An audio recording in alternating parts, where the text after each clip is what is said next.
It's Britain versus the United States. 6'3". He's got that 2-inch reach advantage over the man who fights out of Hartford.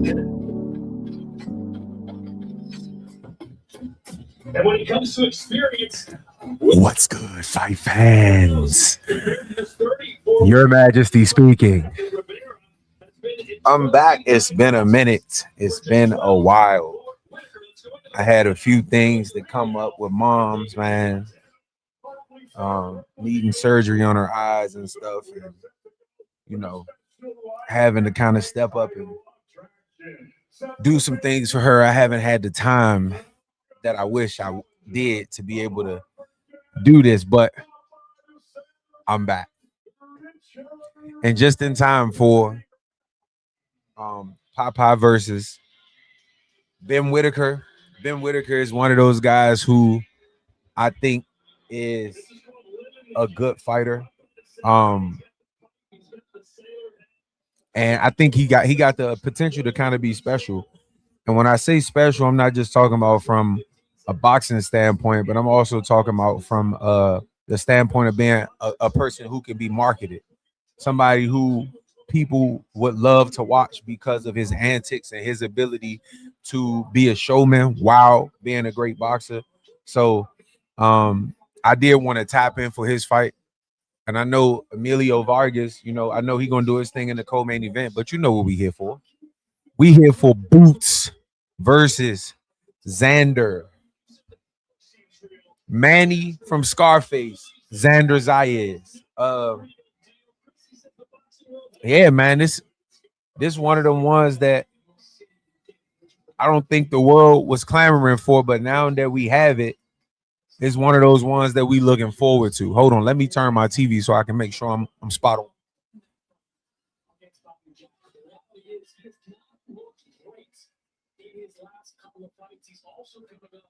His 17-month layoff did not fight since January 2021, but he admitted during that time he started to wonder if he was ever going to get an opportunity again. He's 35 years old. I didn't get a chance to drop my prediction video for Xander versus Boots. But I got a lot to say. I think with this fight and the lead up to this fight, as much of an advocate of Boots as I am, he was pissing me the fuck off this build up. And I think it's more so when you haven't done much in the sport from the level that you think you are at, and you give off this impression that you are bigger or more of a star than what you really are. It make me feel like you starting to feel yourself a little too much. You know what I'm saying? And the reality is we fell in love with Boots, not because he did talking, but because of what he did in the ring. His athleticism hadn't been seen since the likes of somebody like Roy Jones. His ability to make people miss. He's got away from that in his last 3 or 4 fights, where he's getting hit a whole lot more than we expect him to. And granted, when you got to go get it, you're gonna put yourself in a little more harm's way to get hit. But he's just been getting hit way too much for my liking. And then it's against level of competition that's nowhere near his level, where he should be getting these guys up out of there. And not even if you're not getting them up out of there, you should still look spectacular. Like when you look at people like to say the eye test, yes, you can see how good Boots is by looking at him, but what do you look like when somebody is on your same level? Now, guess what? He can be one of those guys who just fights down to competition, like a Teofimo Lopez. When Tio is fighting people he should go out there and blast, he somehow make it a tough fight. Then he go out there against Lomachenko or go out there against Josh Taylor and put on a spectacular performance. And so that could be Boots. You know what I'm saying? He could come out here tonight and smoke Xander. You know what I'm saying? And it could just be he needed somebody on that level to bring him to that level. But I'm not one of those guys who like to give people too much too fast. Like you got to do something to earn it. You know what I'm saying? When you look at how Shakur went out there and washed T.O., that's a different level. You showing that you separating yourself. So when you start talking about its levels, you got to actually get out there and show it. So even Ben Whitaker, we can take Ben Whitaker. He's about to fight. He passes the eye test with flying colors. He passes all the tests that you can possibly think of. But is he going to look that spectacular when he moves up and he starts to fight the likes of Dimitri Bivol or Scarface Benavidez, or what's my man's name? Arthur Beterbiev, or somebody on that level that's worth saying, "Oh no, you the goods." You know what I'm saying? A lot of people can look good against lower level competition, but you got to show it to me on the biggest stages. You know what I'm saying? Even you look at Bud, somebody like Bud. Bud will look ordinary against a Sean Porter. You know what I'm saying? He will look regular against certain people. Mean Machine, Aegis Kavalaskas, Israel Madrimov.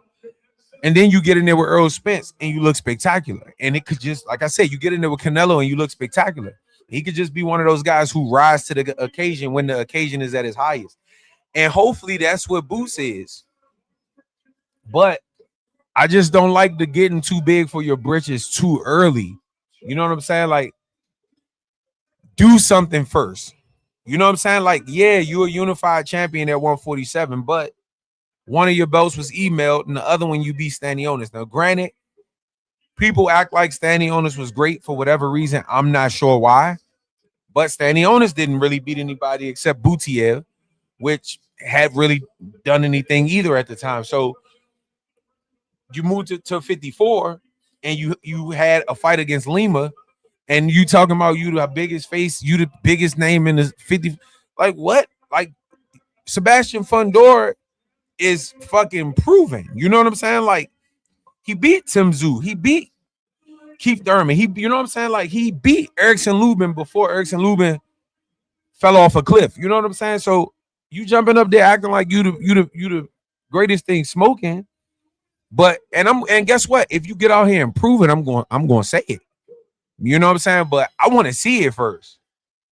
Let's look at what Whitaker do. I'm gonna call this fight against Papa Rivera. It's good to see Ben Whitaker get outside of the UK and come over to the States so that people in a different region can get an opportunity to see how good he is, because he is a spectacular fighter. He is spectacular. I cracked my fucking tooth. My bad, y'all. Ben Whitaker and Boots kind of remind me of each other. I saw Ben Whitaker in a fight against the guy that he got a draw against, and he was kind of struggling. You know what I'm saying? And it's like, let's see what round one. Ben comes out.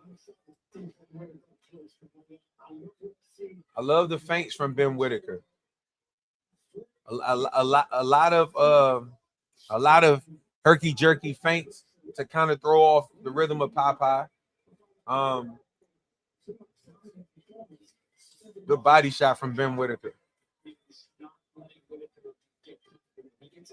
Popeye looks like a deer in headlights. Yeah, good body shot from Ben Whitaker. This might not last long, fellas. Ben Whitaker, good cut off the ring. 1-2, and a hook to the body, good stab to the body. Popeye swings the left hook. Ben Whitaker looks in the crowd as if to say, what the fuck was you doing with that one? Great defense from Ben Whitaker.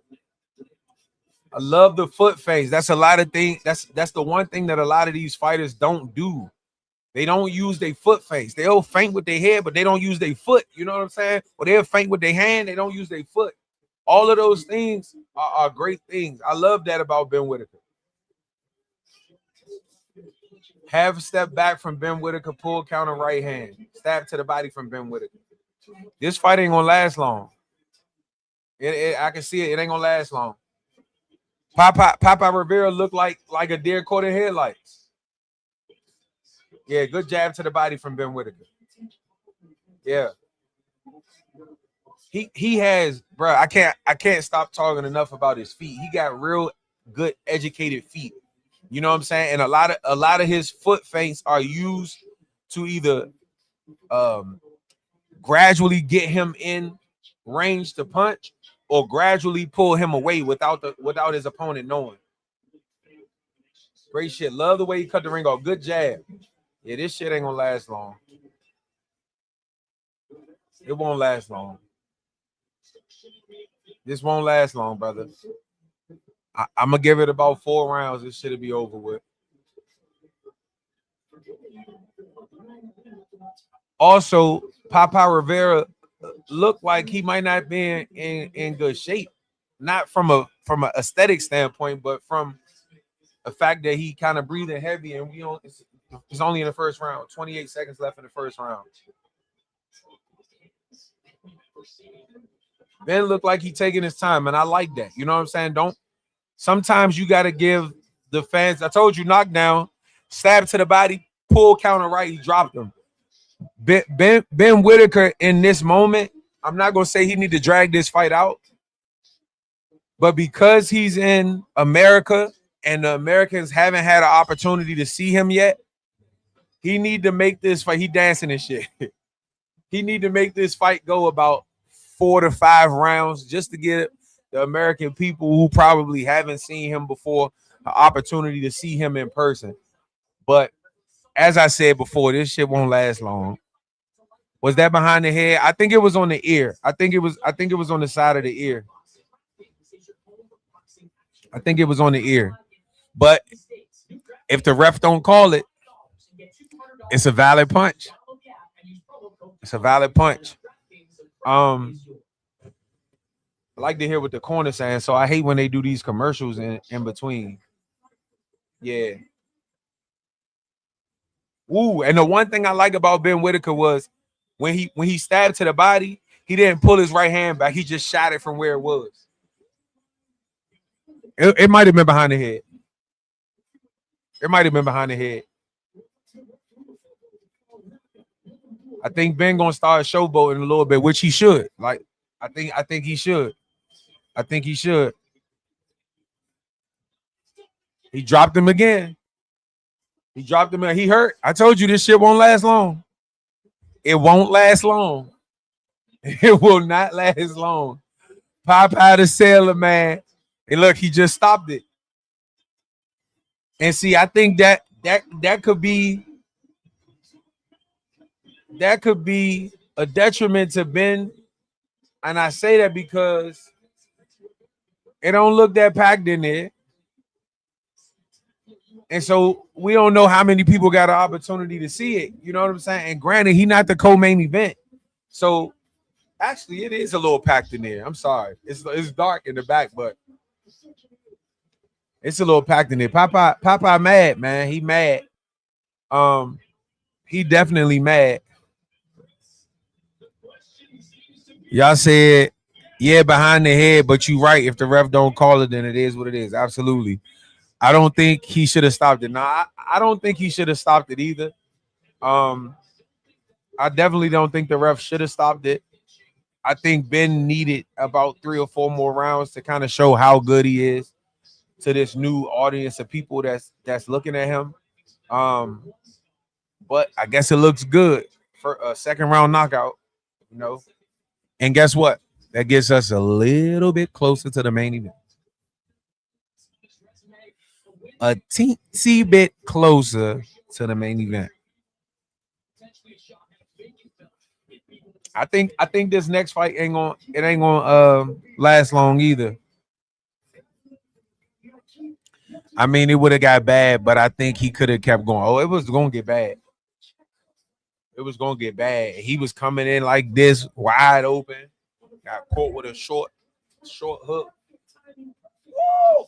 Yeah. Check hook spent out correctly. Ben Whitaker is the goods, man. My only issue with Ben Whitaker is are you going to look spectacular when the level of competition rises? And I feel the same for Boots. As great as I think Boots is, he got to show me that he that good against the best top level guys. You look at the Devin Haney's, they have a way to separate themselves when they fighting against the top guys. Not Tank Davis. He don't fight the top guys. Shakur Stevenson, when he's fighting against top level guys, you see the separation. You know what I'm saying? You see, oh damn, he is levels above Tio. He's levels above Oscar Valdez. He's levels above Jamil Herring. You know what I'm saying? Like he separates himself. Terrence Crawford, you can see he was levels above Spence. Levels, not levels above Canelo, but you can see that he wasn't no bullshit, you know.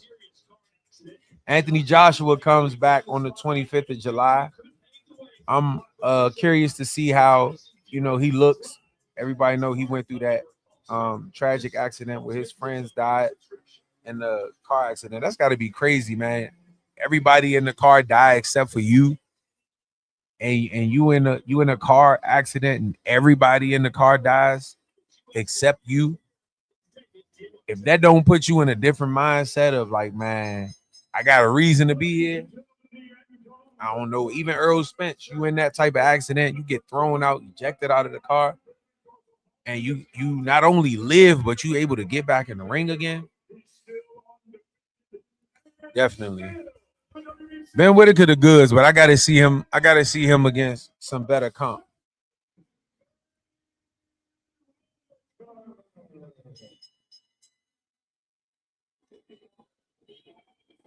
Let's hear what he say. I want to hear. I don't think he the type that's gonna do no calling out. He pretty big too, because Eddie Hearn is a big boy, and he looked like he might be about Eddie Hearn height, if not taller. Ben Whitaker gonna be tough to deal with, but I would like to see him against a David Benavidez, somebody else that's got quick hands, that's big, that's long, that's rangy.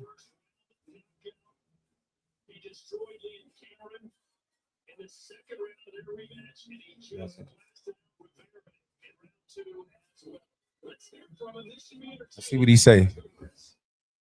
Congratulations.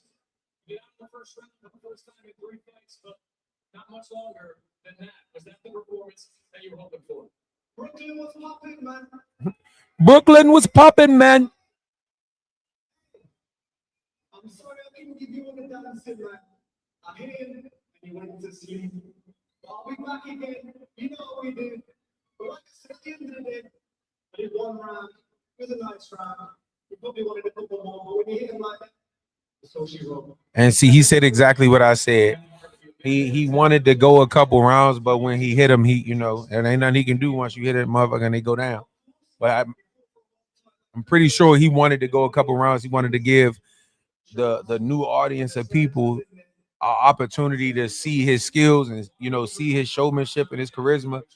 And I think he needed that because he got the ability to be a big star in America based on his style. You know what I'm saying? He fit an American style. You know how he fights to where he would be a decent enough name in the sport as far as America is concerned. So I can't wait to see more of Ben Whitaker. He need to get outside of the UK a lot more. That was a sharp, short check hook that set Papa down, man. But you could tell Papa was off some scared stuff off the break, because as soon as he came out and Ben Whitaker flashed the jab, it was almost like oh shit, I wasn't expecting that to be. I wasn't expecting him to be that fast.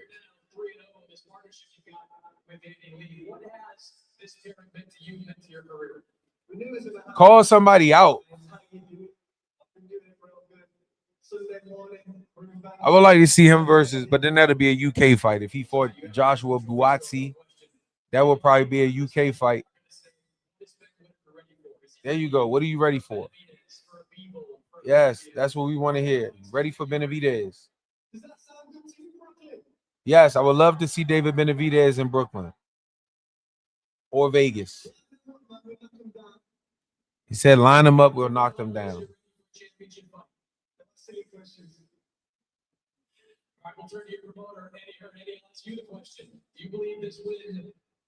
Eddie about to fluff the. He gonna fluff it. Sport is about entertainment, it's about ability. This guy has got everything. He's a superstar in a way. For British fighters, it's their dream to come and fight in America. Correct. So it was a big test for him tonight to come and fight here in New York. And he's so happy to do so. But all you saw was a guy that did it with ease, with a smile on his face, and with incredible ability as well. Yeah, but Papa is not a top level guy, Eddie. 2 hours. Who was shady? Me? I was shady.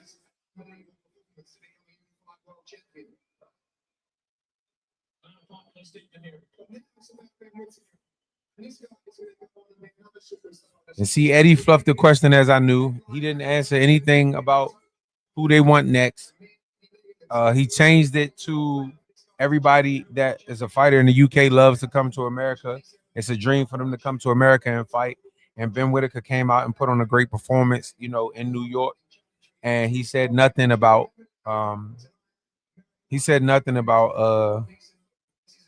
about Ben Whitaker and fighting those top guys. You talking about Tank don't fight the top guys. He don't. He don't. He don't. He don't. He don't. So Andy Lee, see, Andy Lee said he's ready for anybody.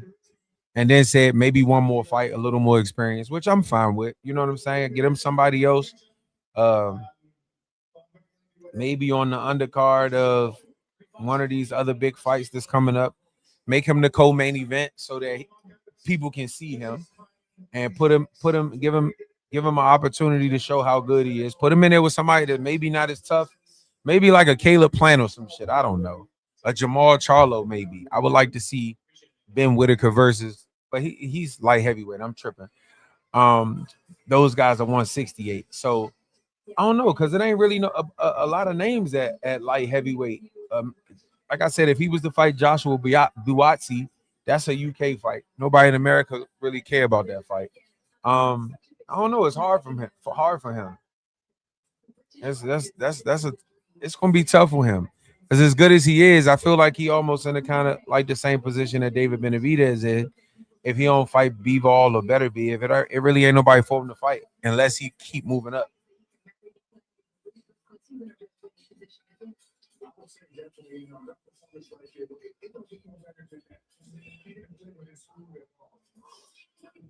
Yeah, I wasn't being shady with Tank. I'm just telling the truth.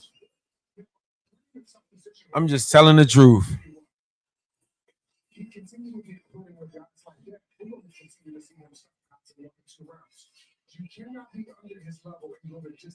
See, Malik Scott, smart guy.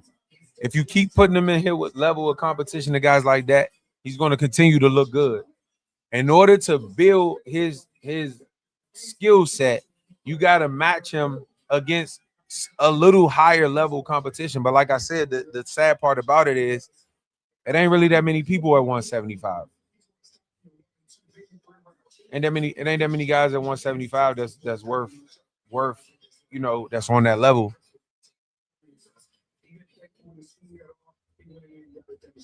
Yep. Hold on, y'all. I gotta grab some water or something.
Me back. Bomb. All right, come on, let's get to it. Next fight. Told you yesterday, it's not what you do, it's how you do it. Block out all noise. You should hear one voice from here until fights. I'm doing it. That's Andy Lee. It's not about what you do, it's how you do it. I'm proud of Andy Lee. I'm proud of Billy Whitaker. That's how you not play with your food. Malik Scott up here with his wife.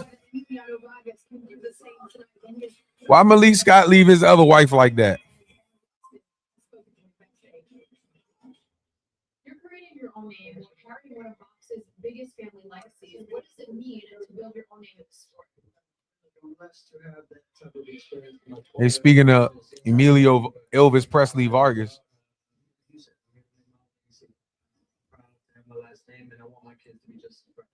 Does it put pressure on you or motivation? No pressure. This is what I do. Yeah, that little fucker can fight. Why he leave that lady? They was always on Instagram naked and shit. Why he leave her? Huh?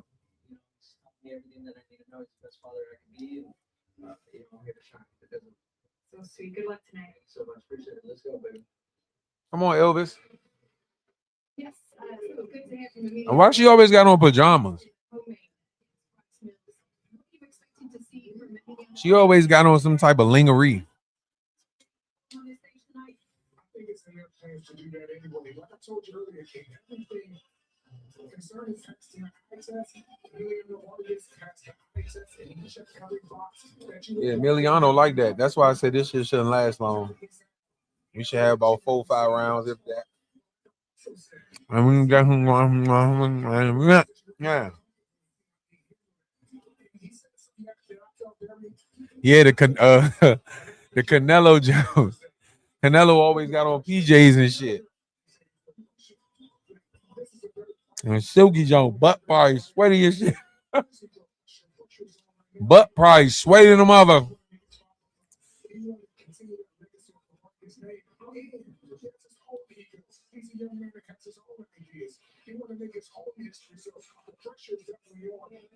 Yeah, I do like that, man. When they're talking about Emilio Vargas saying he wanting to start his lane, even though his dad is Fernando, and of course he gonna always be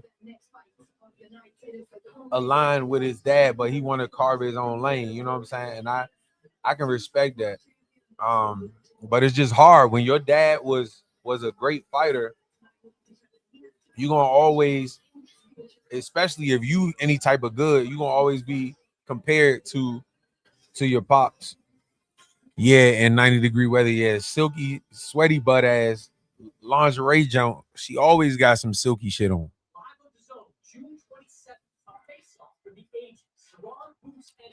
We talking about damn, what's her name? Kate Scott, I think it's her name.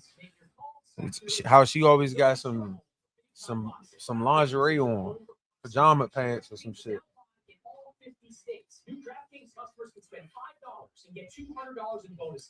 These commercials be trash, bro. Can we get to the next fight? Come on, walk out. Anyway, if you late to the party, earlier I was talking about how I feel like Boots is getting a little too big for his britches. And I think he might be feeling himself a little too much when it comes to what he thinks of himself. As far as from a star standpoint, like I feel like all these guys be taking the same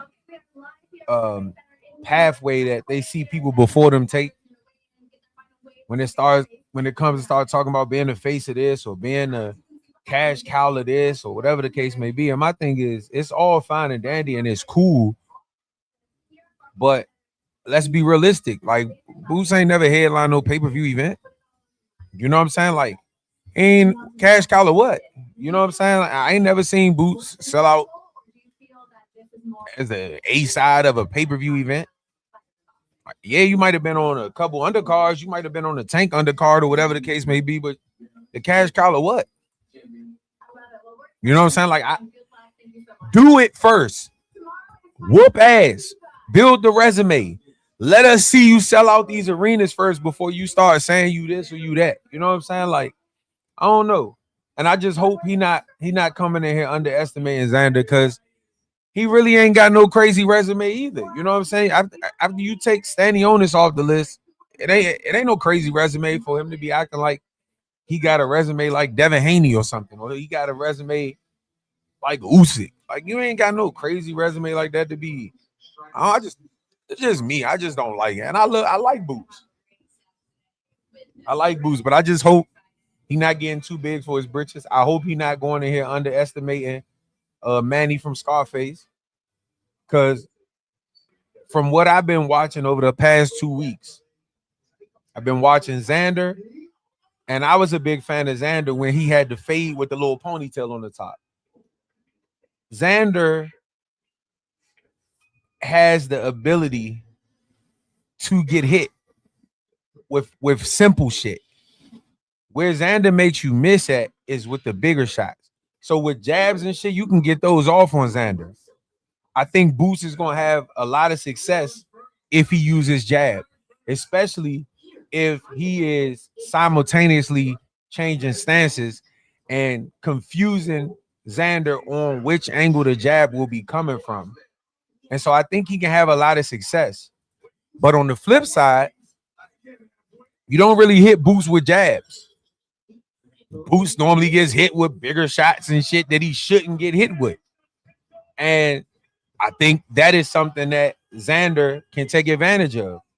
I think this is a fight where the guy who is the most disciplined and sticks to the game plan the most is going to be the person that wins the fight. If Xander can get in a zone where, because if I'm not mistaken, I think he might be longer than Boots. No diddy.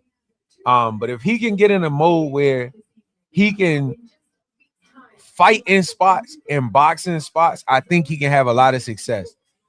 He don't want to get in there and get the throwing punches and trying to be defensively responsible with Boots too much, because I believe Boots' reflexes is his best attribute. Like, people going to talk about the punching power, they're going to talk about a lot of that other stuff, but I think his quick twitch muscles and his reflexes is his best ability. And granted, he is fast, and granted, he does have decent footwork. I just think it's his ability to make you pay in the mix. Now, Xander has much slower feet, right? Much slower feet than Boots. And so I think that's why he gets hit a lot with with jabs, because he uses more upper body movement to try to get away from punches, and his reflexes ain't as sharp. So I want to see how what I'm saying plays out tonight. I think Boots is going to be able to hit Xander with jabs based on what I've been seeing. And now, granted, when you step up in competition like this,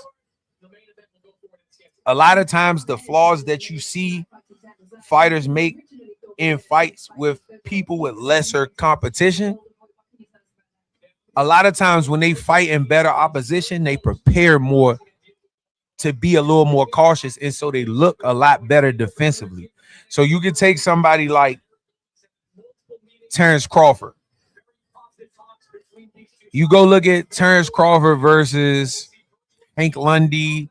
You go look at Terrence Crawford. Now, granted, he's also grown as a fighter, because these fights are years, in between each other.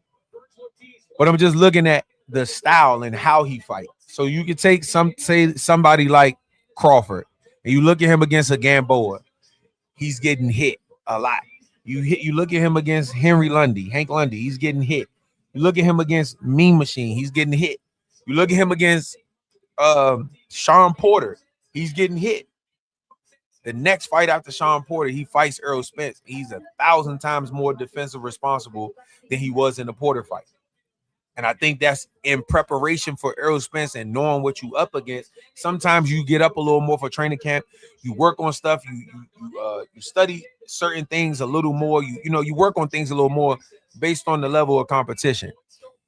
Then you look at the fight after Spence against Madrimov, and he getting tagged up. Granted, you haven't seen Madrimov. You don't know a lot about him. What you have seen of Madrimov, he comes in and fights nothing like that, and so you got to make adjustments on the fly so you get hit more. Then you move up against Canelo and you put on a great performance from a defensive standpoint.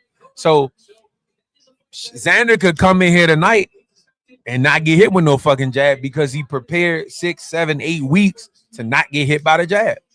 Boost could come in here tonight and not get hit by nothing big because he's seen where he made mistakes in the Kugadajian fight, in the David Avanesian fight. And hold on, I'm up against Xander, somebody who's a lot bigger puncher, a bigger guy in general, because he's not fighting at 147 no more. And now you more cautious of things like that.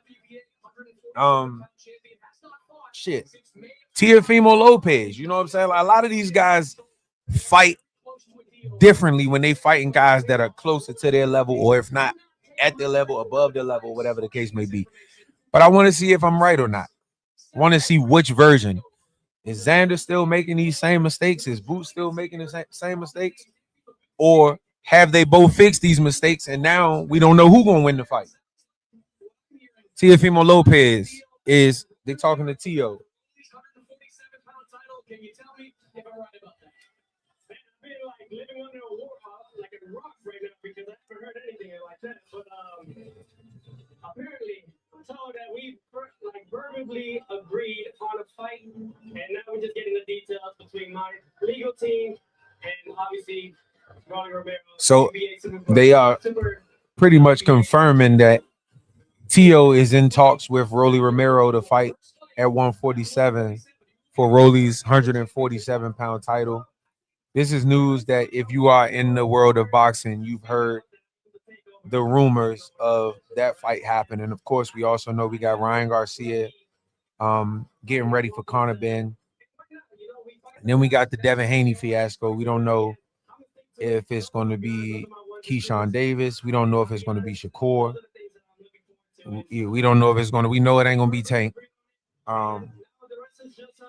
So he's saying that everything is agreed upon as far as him and Rolly is concerned. Now it's just a matter of getting the paperwork situated. They're asking him about Ryan Garcia now as well.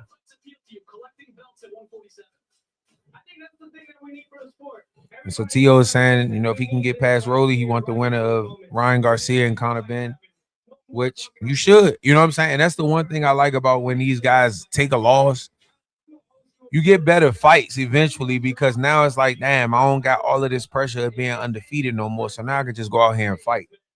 So sometimes these dudes got to get their ass whipped. And like I said, Teofimo is a great fighter, bro. And that's the sad thing about boxing fans is you go in there and you take on a fight like Shakur Stevenson, who is, I believe, is the best boxer in the sport. And you lose, and now it's like, oh, he ain't that good. You know what I'm saying? Even tonight, the loser of this fight is going to get probably pushed under the bus. Tio will get a pass. Rolly easy. No, he's not, bro. He will get past Rolly easy. No, he will. Listen, I think that's the biggest misconception with Rolly, bro. Like, Rolly aesthetically is not pleasing. Aesthetically, you look at Rolly and you say, oh, he's some shit. But when you in the ring, and you should know this because you spar, you be fighting. When you are in the ring with an unorthodox fighter like Rolly,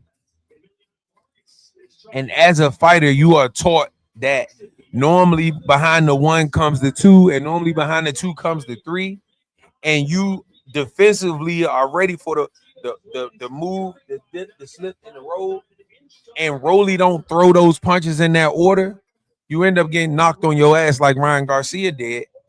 And then you realize, oh shit, he's strong. He got that letter R strength. And you know what I'm saying? Like Rolly ain't easy, bro. He ain't easy. He ain't easy at all. Good to see you. I know you said you got strep throat or some shit. I know you said you got horse throat or some shit like that. Some shit you would say.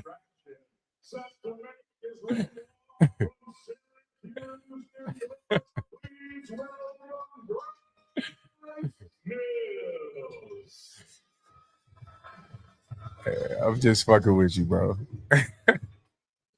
He got horse throat or some shit he was saying.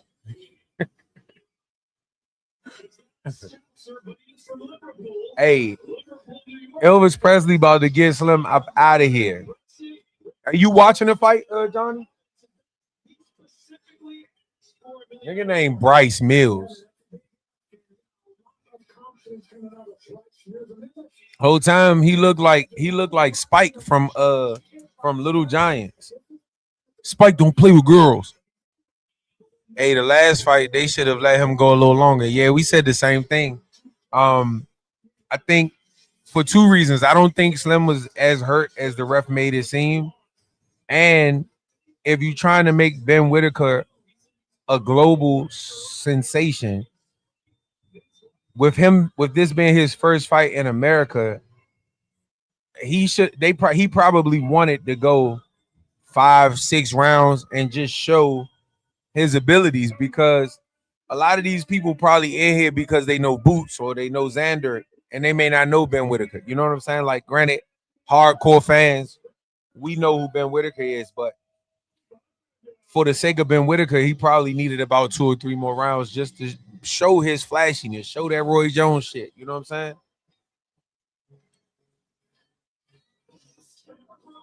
Oh, they got Cam Scatterboo walking out with him. I know one thing, his ass better make sure he healthy.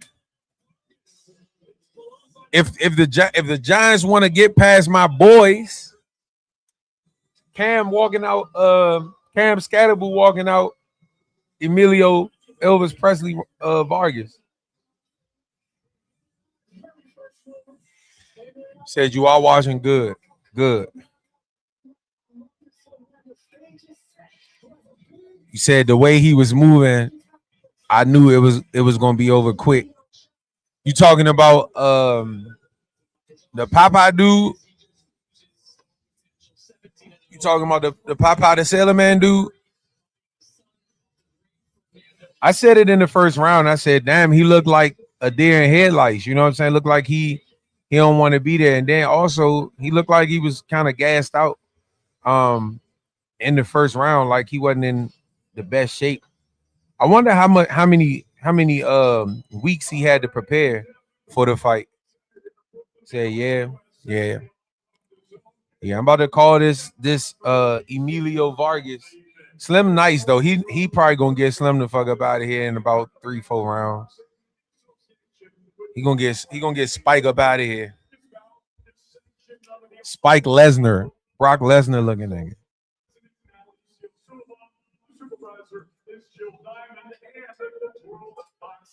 Spike don't play with girls. Spike don't care. Hey, the Giants got a nice little mob. I ain't gonna hold you.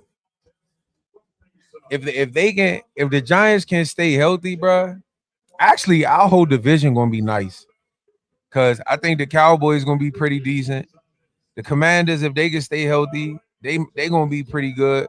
We know we gonna be like that. You like AJ, no AJ. You know we gonna be like that. And if the Giants can stay healthy, we might have one of those divisions where everybody go to the playoffs.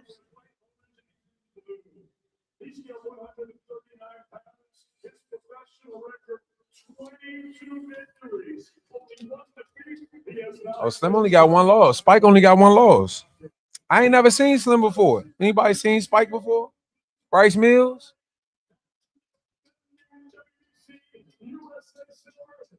Oh, he got a little, okay, he got a little belt. WBC silver, okay.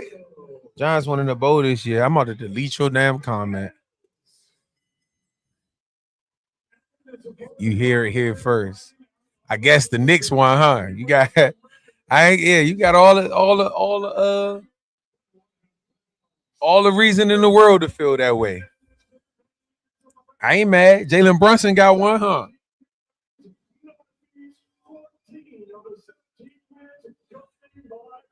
And you know what else I like about Vargas that I don't see from a lot of other dads? Fernando stay the fuck out the way. You know what I'm saying? Like he ain't trying to take over the microphone and shit when little man be talking. You know, he kind of let him do his own thing, and I can respect that, especially being a daddy that was as good as somebody like Fernando Vargas was. You know, he kind of stay out the way. Now, granted, Bill Haney do a hell of a service for Devin Haney by being in the way, because you either hate his ass or you like his ass. You know what I'm saying? Or you don't care that much, but you can respect what he doing for his son. So, but when you start getting the Brian Norman daddies and the Schofield daddies, them motherfuckers be getting on my nerves. Bill be getting on my fucking nerves too. But Bill at least got a method to the madness, but he be pissing me the fuck off too. But I can respect it. This shit gonna be over quick. Any predictions? Emilio Vargas? I'm gonna say about 3-4 rounds. Say about 3-4 rounds. All right, round one. Sharp jab from Emilio. Feint upstairs, stab to the body.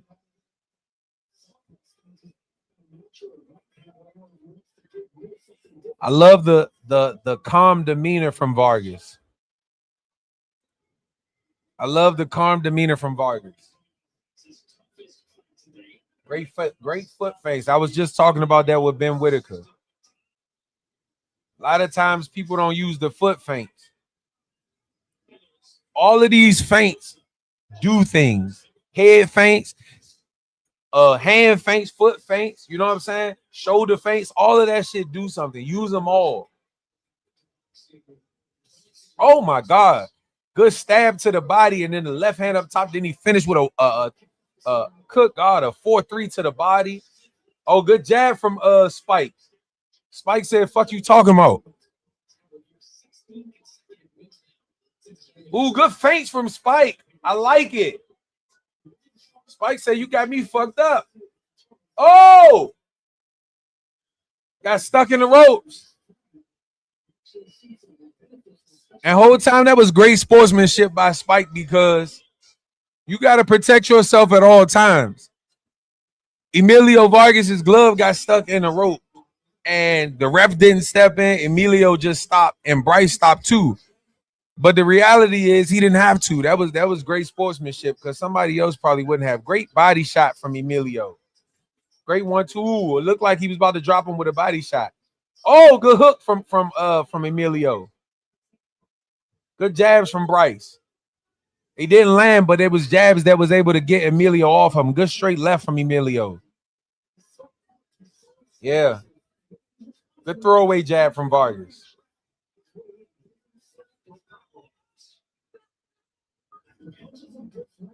The one thing I like that Spike is doing is he's being aggressive, but in a smart manner. Now, look, great check hook from Emilio Vargas. I was just about to say I want to see more feints from Spike, and then he started feinting with his he started pawing with his lead hand.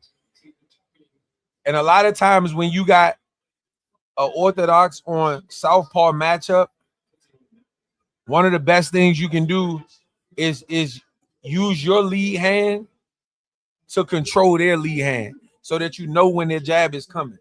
It's one of the things Usyk does very, very well. Ooh, good. And see, Emilio used it against him. He used his lead hand and pawed with his jab, and then he countered over top of his jab. Terrence Crawford does that a lot too. Great first round from Emilio. Great first round. Great first round. I like Lil Slim. This commercial shit after the round be pissing me the fuck off. I want to hear what the fuck the corners are telling these people. We already know what Bozy gonna be saying tonight. Get him out of there, man. Come on. What you doing?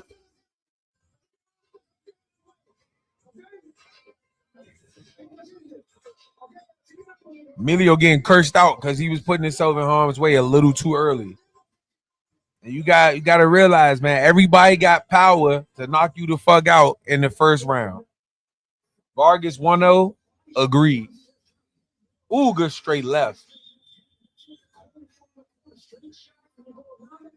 Ooh, good body shot, but then a good left uppercut from Vargas. Say this might go 5 or 6. Spike not backing down. Yeah, I said what, 4 or 5 rounds. Emilio need to go down to the body a little more though to kind of slow Spike down. And then he'll be able to pick his shots the way he wants to. Great defense from Emilio Vargas. See the hand feints from Vargas? It's just enough to throw your body where I need you so that I can throw the punch I really want to throw. Yeah. Good body shot from Spike.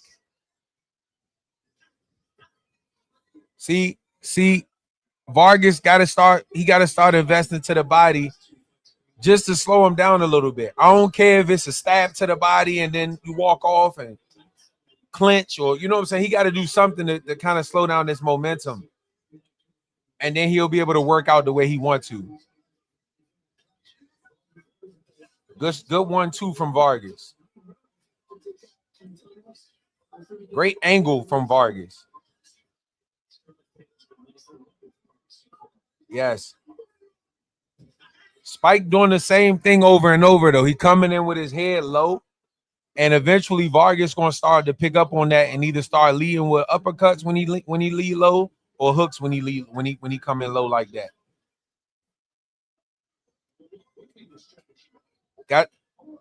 There you go. Feint. I want to see him go to the body a little more, man. Good feint from Spike.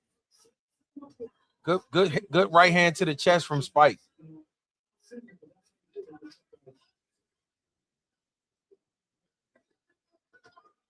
Good feints from Vargas. Feinted the right jab to the body and then threw a left up top. Yeah. Ooh, good counter left from Spike. Oh, a good counter right from Spike. Woo! And see, the reason why he getting hit like this is because he not making that investment to the body to slow down his momentum. Good straight left from Vargas, though. That's the one thing about a lot of these young fighters. They don't realize the damage that body shots do. You don't see the effect early on, but in round 5, round 6, when that fighter not coming as hard as they was, there you go, Emilio. Counter hook to the body. Counter hook to the body, counter right from Spike, and then a big miss from Vargas. There you go, Vargas. There you go. Start investing in the body, brother. Good second round. I'm going to give it to Vargas, but Spike was coming on that round. Actually, that's a closer round than what you think, y'all? You think Spike won round 2? That's why I was saying. I think it was closer. It might be 1-1.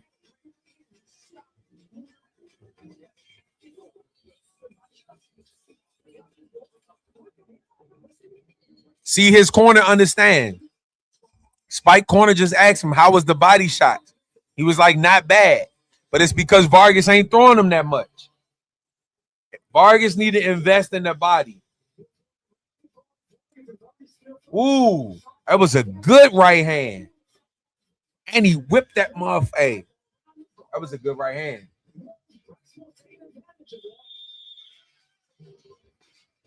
Woo. Good straight left from Vargas.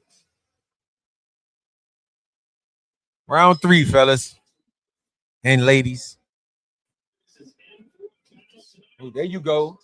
Hook upstairs, straight left to the body from Vargas. And then the counter. Ooh, there you go. Be sharp, Vargas. There you go. Counter. He countering his jab with hooks with uppercuts to the body. And it's because Spike is leaning in, like I said earlier. And I told you, Vargas is a smart enough fighter where he gonna pick up on that stuff. Now, if you notice, everything he's throwing is to the body. And what I tell you, the leaning in, he gonna start hitting them with uppercuts or hooks to the as he leaning in. Now he's strictly throwing uppercuts. Why? Because he leaning in. Nobody can tell me I don't know this sport, bro. Nobody can tell me I don't know this shit. And Spike, ooh, a double hook to the body that turned it into an uppercut like Mike Tyson. Good double jab from Spike. Way to get out of the way of that straight right, Spike. Straight left, Spike, my bad. Short, choppy hook that missed from Vargas. Now, I would like to see Spike make an adjustment on how he enters. You can't keep entering the same way because then you become predictable. Yeah, good body shot from Vargas. As long as he enters the same way, you know what I'm saying? You gotta come. Sometimes you gotta come through the side door. He's just trying to get through the front door, and he entering the same way. He using the key. He ain't knocking the glasses. Good hook. Looked like a body shot from Vargas. Vargas looked like he about to start walking him down. I told you, the body shots will slow him down. And now you can see Vargas doesn't have to stay on the back foot as much, so he can pick his shots a little better. The investment to the body, it means a lot. As you can see, hook to the body.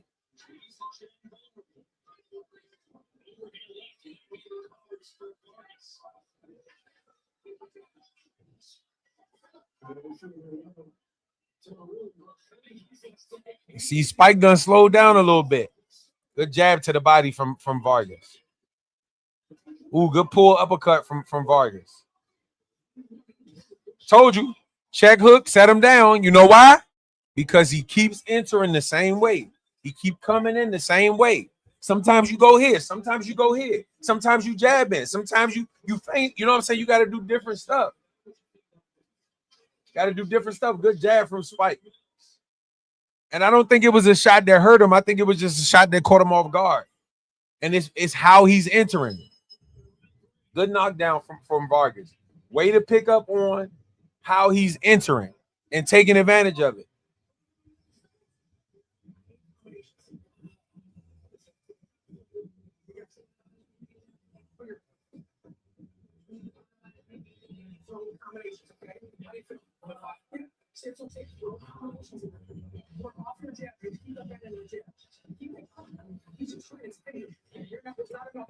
His corner is telling him, keep the pressure on him, but stay behind the jab. And then when you get in, punching combinations. I love the advice to enter in behind the jab because that'll give him a different way of entering than what he's been doing. And it'll cause Emilio Vargas to have to figure out a different way. He's going to have to make an adjustment. So let's see if Spike listens to his corner.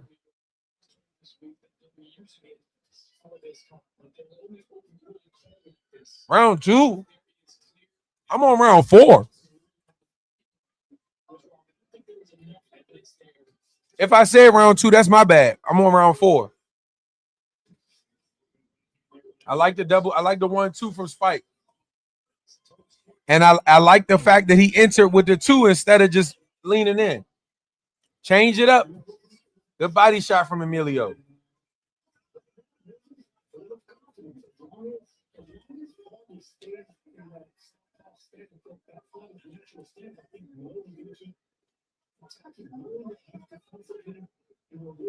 Ooh, good straight left, set him down. He entered in the same way. You can't, he got up too fast too. He got up too fast. See, this is what, as a trainer, you got to put your fighters through moments. It's about to be over. He got up too fast. He got up too fast. He got up too fast. It's over. It's over. Stop them. Move, bruh. He got up too fast. As a trainer, you got to put your fighter in situations where they get hurt, ring their bell and make them understand you got 8 seconds to get up. You got 8 seconds to get your faculties together. Don't rush up when you get hit like that because your brain is discombobulated. Your shit ain't working right. He got up too fast. That should be a teaching moment for his daddy and a lot of you other coaches out there. Put your fighters through moments where they are hurt so that they understand how to react in those moments. He got up way too fast. Had he taken his time, took his 7-8 seconds to get up, he would have probably regained his faculties enough to understand that he can clinch. Johnny said, "Oh, hey, that shit, that straight left was sharp." Yeah, legs like noodles. Yeah, he got up way too fast. He gave you the Zab Judah jump. Yeah, shit over with. And what I say, 4-5 rounds. He fucked up because he got up too fast. He got up too fast. Good shit from Vargas. Way to understand what was going on in the moment. Oh, he keep doing this. He keep doing this. He never changed up. He never changed up his interest except for that one round. Then this round, he went right back to what he was doing before.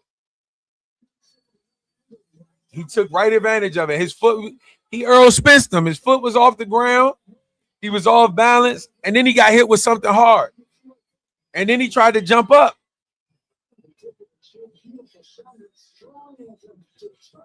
She clocked you.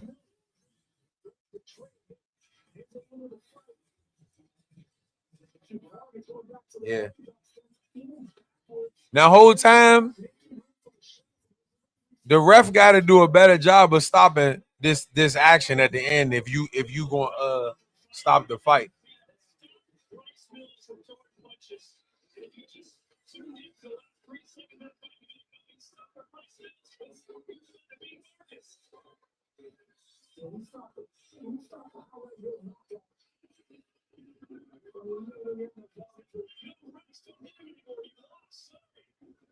His legs gave all the way the fuck out.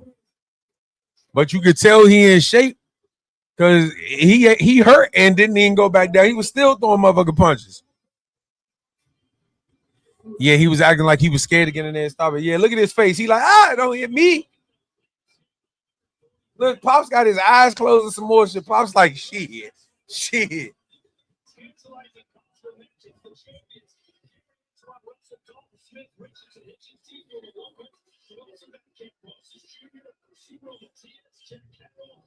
And he at 140.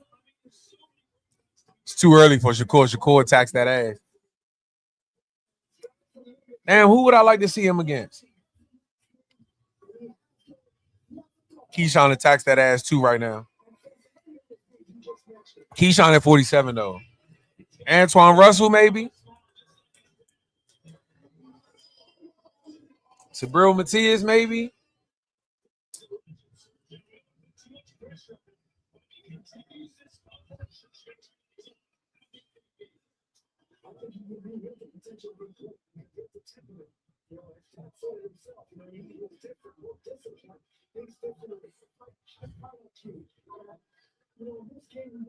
He said, yeah. Hey. What you was saying, yeah, to Shakur attacks that ass? Or the ref, this say Canelo versus Mbili September 12th, but I saw something earlier that said the fight was okay. Yeah, the fight was postponed to October. I wonder if Canelo ain't fully recovered from his injury. And that was a good little scrap for as long as it lasted. Let's see what they gonna ask him. Nah, the ref face. Yeah, hey. Look, he still got that dumbass face. Stupid ass haircut.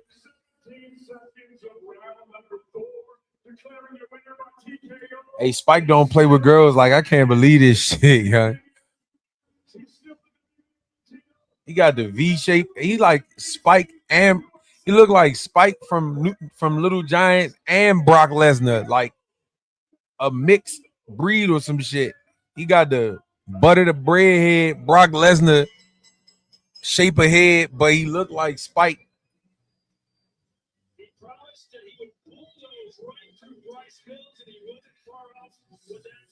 All right, move, Fernando. I was just giving you credit. Get your ass out the way.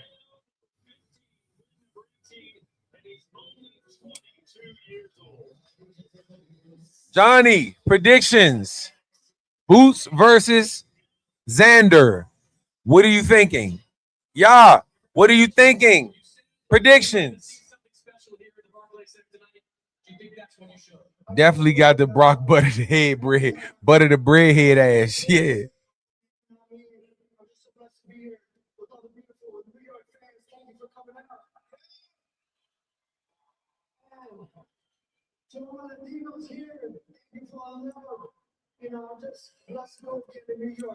They say he not a natural southpaw. I can see him fighting Lamont. Damn, I didn't think about that. That's a good fight. Now he not a natural southpaw. He fought out of the southpaw stance, but he normally fight orthodox. But that's what make a complete fighter, when you can fight southpaw because you need to, and then fight orthodox because you need to. Like, what? That's the one thing I don't like about Boots. Like, I feel like Boots just changed stances just to show that he can do it versus needing to do it. Pitbull hit ass, correct. She said, I got Boots. Yeah. I knew when I turned softball, I knew I saw it in his face. So, like I said, we're continuing to learn. I just want to be great. You knew that he was going to be aggressive. He was talking all week about coming in here to try to knock you out. How were you able to use that aggression against him? Well, that aggression, he walked right to my straight up. So, I mean, that is correct. That aggression did walk him straight into that left. It seemed like it was more of a cupping shot. What did you see in that first punch? Did you feel like you had hurt him there? Yeah, I think he just fell into the shot. So, I knew that. Bro, you can't tell me Slim don't look like Elvis Presley, bro. He got the Jay Leno long ass chin.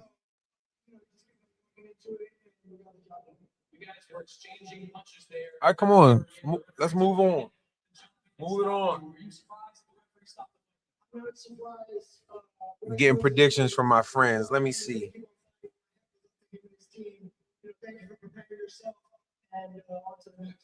On to the next is right. You've got a couple of regional belts there on your shoulders. I know you're looking for that world championship fight. How close do you think you are to that title shot? Like I said, I want a former world champion there. So Boots knocking him out in 4. If Boots stop him in 4, he's the goods. If he stopped Xander in 4 rounds,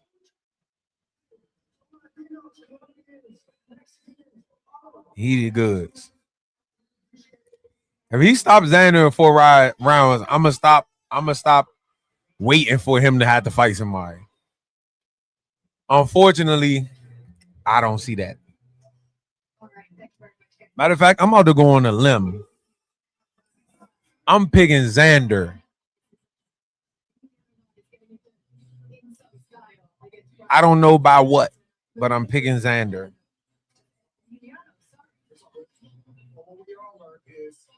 And this could be an emotional pick because Boo's been getting on my nerves the past couple weeks. But I like Xander.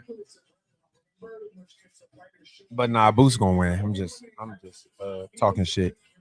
He gonna win. But like I said, I can see how Xander could pose some problems for him based on a lot of the flaws that we've seen from Boots, But like I said earlier, a lot of these guys fight down to competition.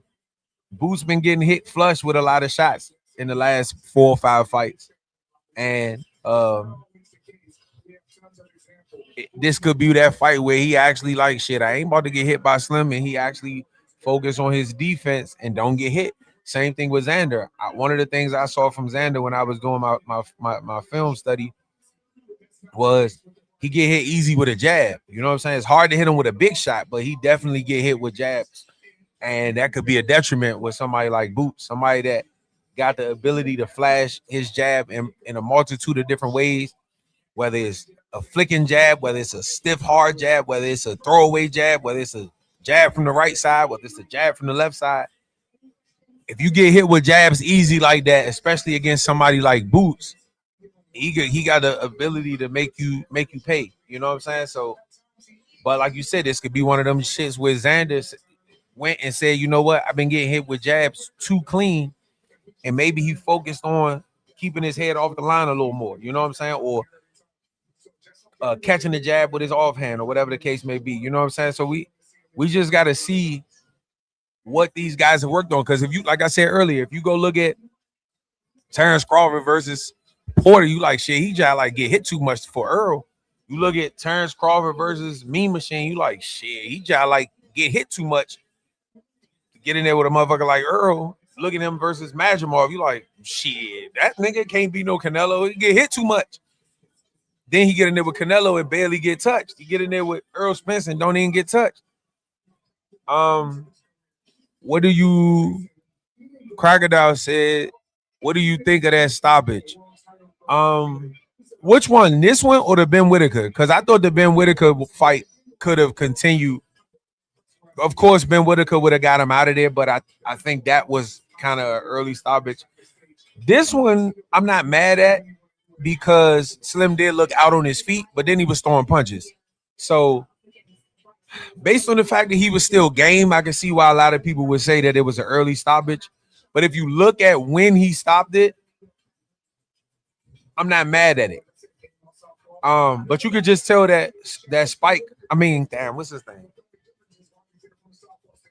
Dude that Vargas was fighting, you could tell that he was in good shape because he was still willing to go. You said Vargas, yeah. I wasn't mad at the stoppage.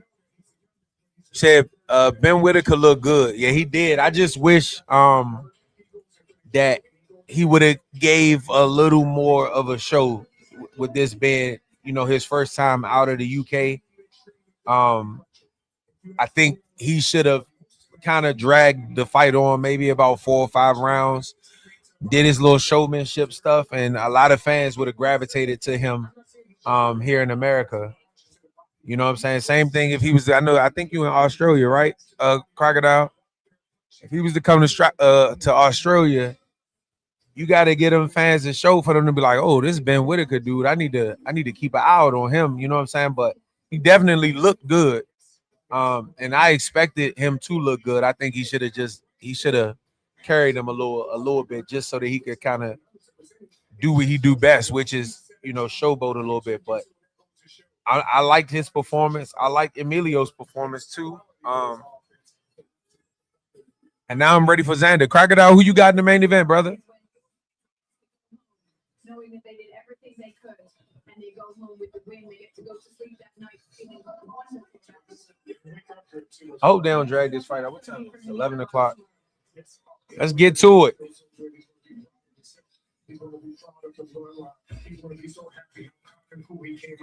Boots and 7. Dang, y'all really think he gonna stop Xander? Damn. I'm not saying it's not possible. I just, maybe I got a sour taste in my mouth when it. No, did it?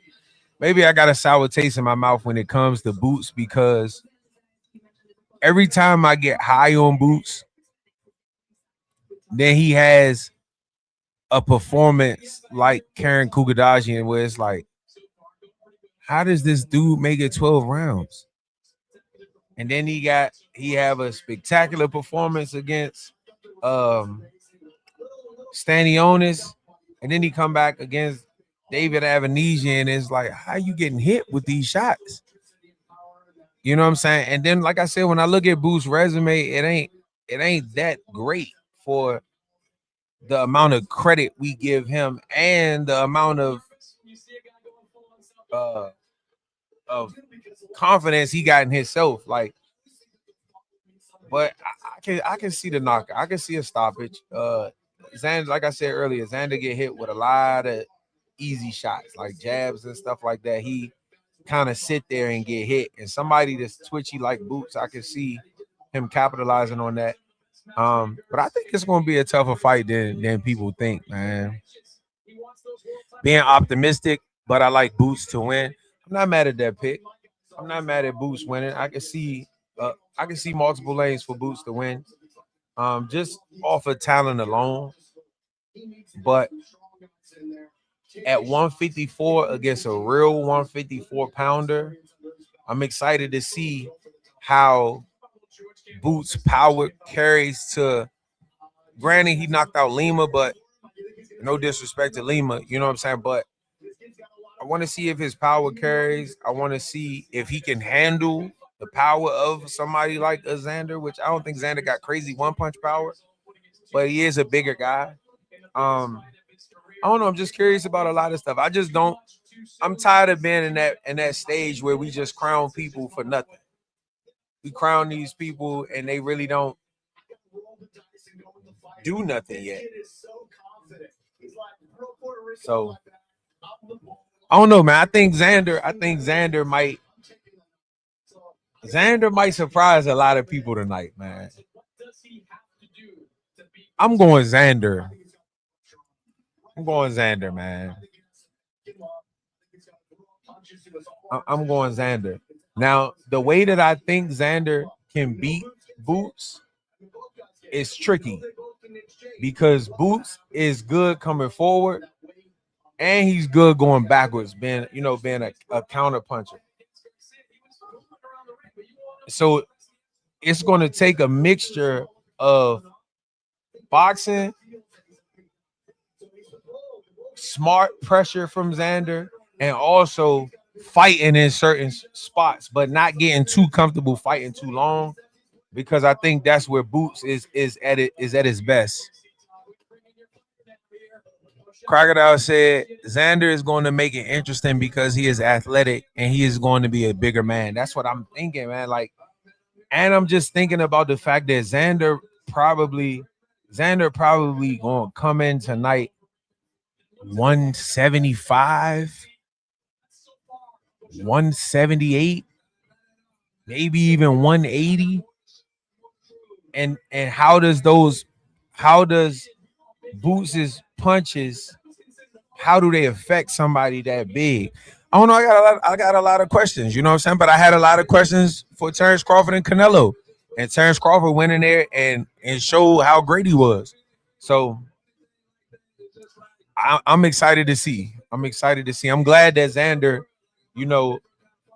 even took this fight, because he might see something, man. Like, he ain't have to take this fight. They talking to Oshaki Foster. Of course, they're gonna ask him about Shakur, but they asking him about Navarrete.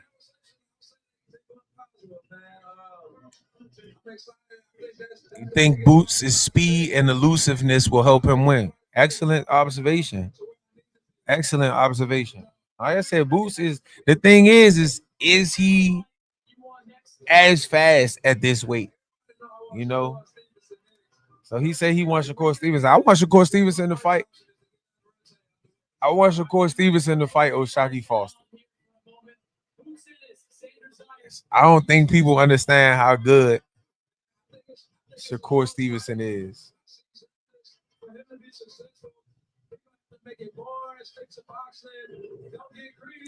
See, Shockey said the same thing. Stay for Xander, stay disciplined, make it a boring fight. You know what I'm saying? And I would add in there, fight at times. You know what I'm saying? But and like he said, for Boots, don't get overconfident too early. Don't come in there starting too fast. You know what I'm saying? Because Boots' thing is he gets hit with big shots a lot.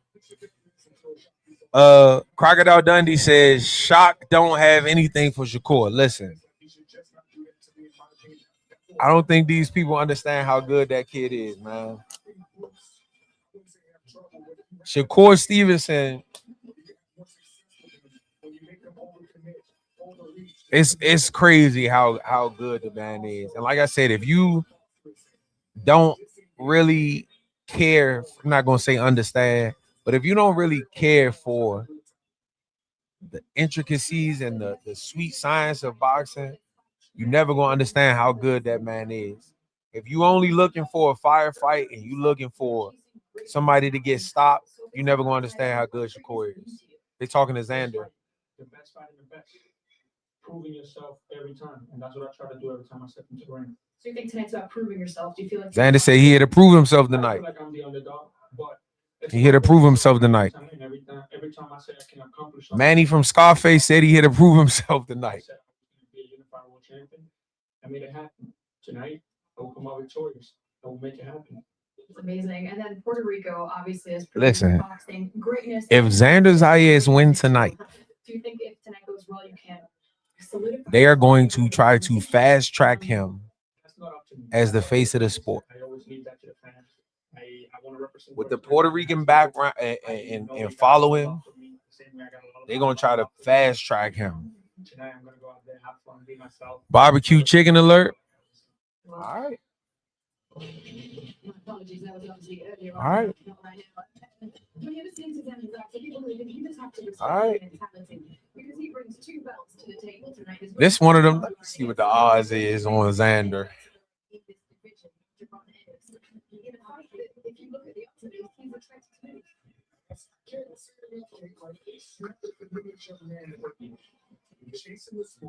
Hey, what y'all think about Al Heyman and Leonard Ellaby plotting to bring Floyd down, young? That's crazy. You think you locked in with people who you like? I know Leonard Ellaby been around Floyd Mayweather since probably the beginning of his career, bro. And Al Heyman, Al Heyman kind of built the PBC off the back of Floyd Mayweather. You know what I'm saying? So to hear these guys colluding in the cut to bring Floyd down is wicked work, bro. Crocodile says, who do you think the bigger star between the two is? Between Xander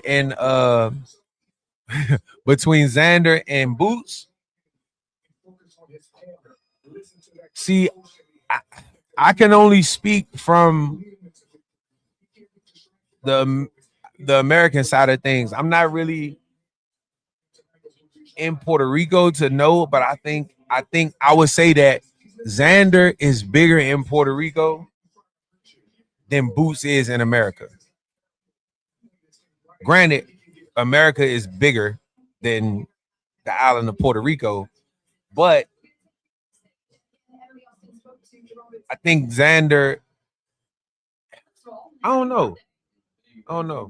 I think I don't know. I might say they're even for real. I think Boots think he's a bigger star than he is. Hot dog knows. He talking about Leonard. Leonard has always been sketchy to me. Yeah, he always like a skunk, just up there looking around over top of them glasses with that little ass mustache he used to have.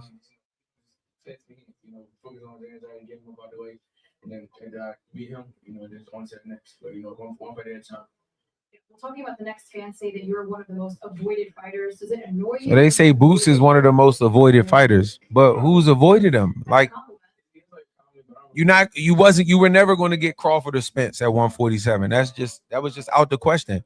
You were a generation behind them. So you fought Stanionis. He didn't duck you. You could have gotten the Virgil fight. I don't think that was a Virgil issue, so he didn't really duck you. That's him and De La Hoya. and then Xander picked you. Who's avoiding you? This is what is irritating me about Boots. It's like, why do I don't understand why people make these delusional thoughts of what is really happening. Nobody is ducking Boots. You know what I'm saying? Nobody is ducking you. True colors finally showing. Yeah, like I don't like stuff like that. Like my thing is, if you a star and you put the work in to become a star, I'm gonna give you your credit, but don't claim stardom before you're actually a star. You know what I'm saying? Like, not to the point where you talking about I'm the cash cow. Like, this is your first pay-per-view headline, and you're not even the A side. Like, star of what? That don't mean that he won't become a star. I'm just speaking on what is happening right now. But I'm excited to see it. I mean, we ain't got much longer. The Roosters will come home to roost. Crocodile said, good point about Boots. Yeah, like, and granted, is the eye test there? Do we see the skill level? Yes. But I'm not going to act like you've been in there with Jamel Charlo. I'm not going to act like you've been in there doing this against Sebastian Fundora. You know what I'm saying? I'm not about to act like that. You did it against Stanley Onis, Lima, who else? The David Avanesian, Costio Clayton, or some, you know what I'm saying? Like, if this was somebody worth talking about, then I could see you, you know what I'm saying? But I'm just keeping it a buck. And I ain't hating on him because I think the kid good. You know what I'm saying? I don't like the unnecessary cockiness when you ain't really did nothing to be cocky. Example, I'm a Wizards fan. The guy the Wizards just picked with the first pick, it's like, bro, you overly cocky and you ain't did nothing yet. You ain't proved nothing. You know what I'm saying? Like, you come in here talking about Trae Young need to give his number up. Boy, he's a 4 or 5 time All-Star. You got to make an All-Star team first before you can start coming in here telling somebody what you can or can't do. Can you see Xander getting a knockdown? Absolutely. Especially if Boots. One thing I notice about Boots likes to start fast because he likes to assert dominance. Sometimes when you start fast like that, you can put yourself in harm's way, especially early on, to get caught by something big. I could see either one of these guys getting dropped. You know what I'm saying? Like I said, they both have been in their recent fights putting themselves in position to get hit. You know, Boots and Xander. The one thing I will say is I don't see Xander get hit with a lot of huge shots. Xander gets hit with a lot of jabs. Now, granted, getting hit with a jab from somebody like Boots can turn into a big shot. When you look at Boots really don't get hit with jabs like that. He normally get hit with bigger shots. So I can definitely see either one of these guys getting dropped. I just think that Xander may be a little more locked in and may have a little more to prove, and that could fuel something. And like I said, Boots has been coming off as, you know, very dismissive of Xander. Like, even when I was watching, it was something where they would have Xander, they would ask him a question about his IQ, and they would ask Boots a question. I mean, ask him about his IQ and Boots' IQ.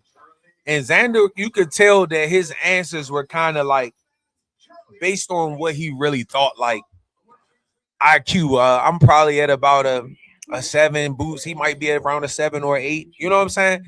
When they would ask him, he was like, "Oh, my IQ at a 10. We're here. Oh, here's at like a 3." Like, come on, bro.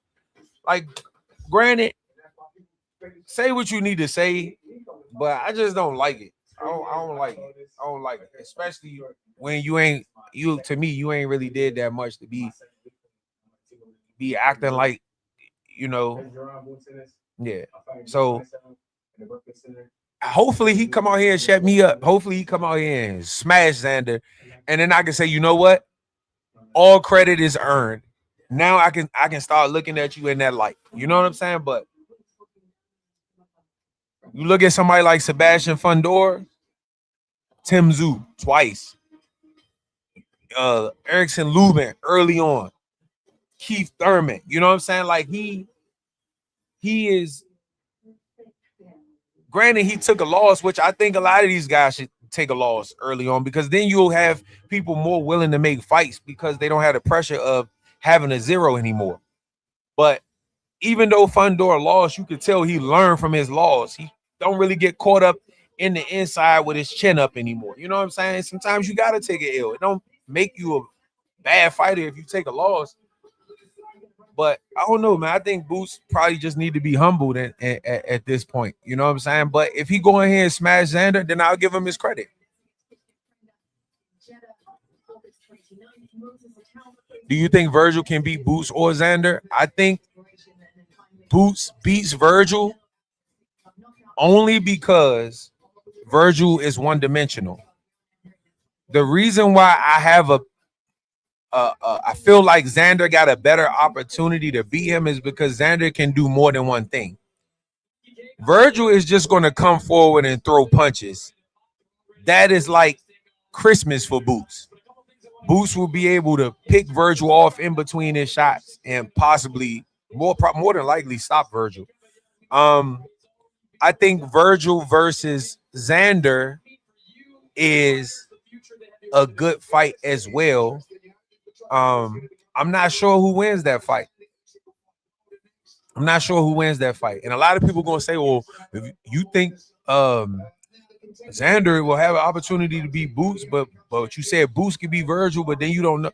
That shit don't matter. That triangle effect, that shit don't matter. You know what I'm saying? Like, it's about the styles. And because of Boots being twitchy and fast as he is, he'll be able to roll off a lot of those shots that Virgil is throwing and hit him with shots that will put Virgil in a tough situation.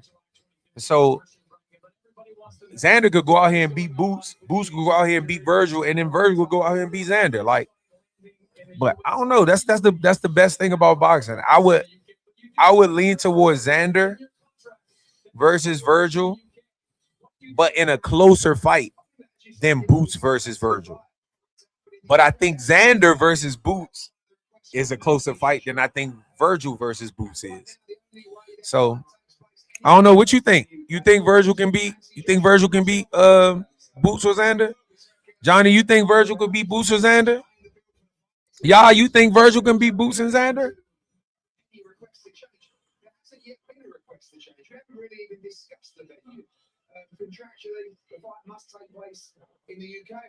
Are they talking about Anthony Joshua versus Tyson Fury being in the United States? Now, to me, I don't really think that makes sense.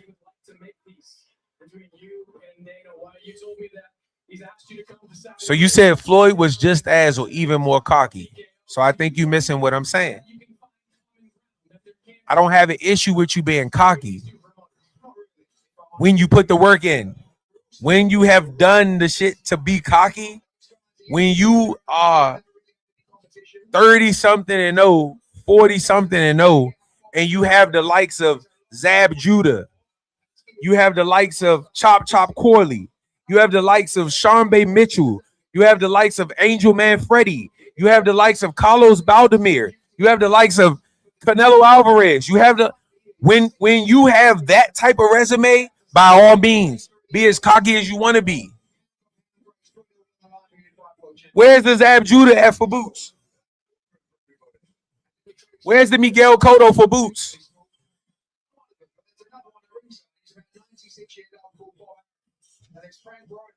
Where's the Oscar De La Hoya at for Boots? Once he puts that work in and actually beats these guys, by all means, be as cocky as you want to be. My issue is you cocky and you ain't did shit. You acting like you the cash cow and this is your first headline as a pay-per-view. And you the B-side.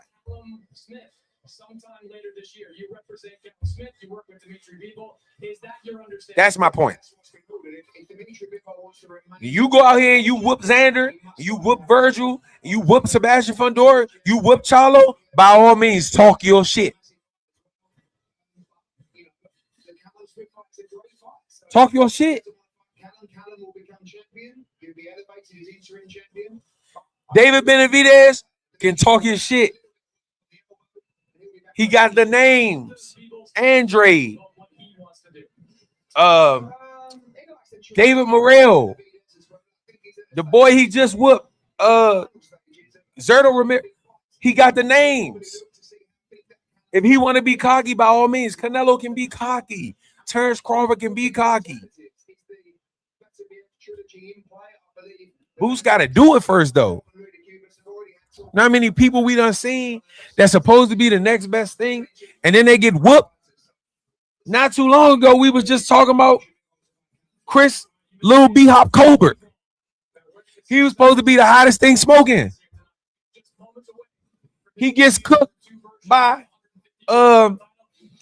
Hector Garcia. Then he get cooked by Rayo. Now all of a sudden, people forgot that they was hyping him up. All I'm saying is, I'm tired of giving people the best fighter and you ain't did shit yet. Granted, you can pass the eye test, but you got the show. I don't see Virgil beating Boots, me neither. Boots not going to stand in front of him, but I can see him beating Xander. I can see Xander wanting to bang with him. Like I said, I think the Virgil and Xander fight is a closer fight because of the styles. Now, the one thing I will say is Xander got the ability to box. He got the ability to box. See these quick twitchy muscles from Boots? That's what Xander has to worry about. Because if you getting hit with that first jab, you're gonna be getting hit with that right hand a millisecond later. And so he got to be defensively responsible, and he got to be very cautious to not get hit with nothing crazy. That's how you Philly guys are. You're cocky. Yeah, but the difference is the Eagles just went and won a chip. I can do that. The Eagles just spanked the Kansas City Chiefs a year ago, belt the ass. I can do that. Now, if we ain't win nothing, I can't do that.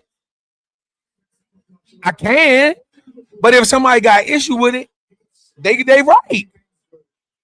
I'm just saying. And I know you New Yorkers, the way y'all been tearing down poles and fucking y'all city up the past week, y'all are the last people to be talking about some cocky. Get off my screen, yo.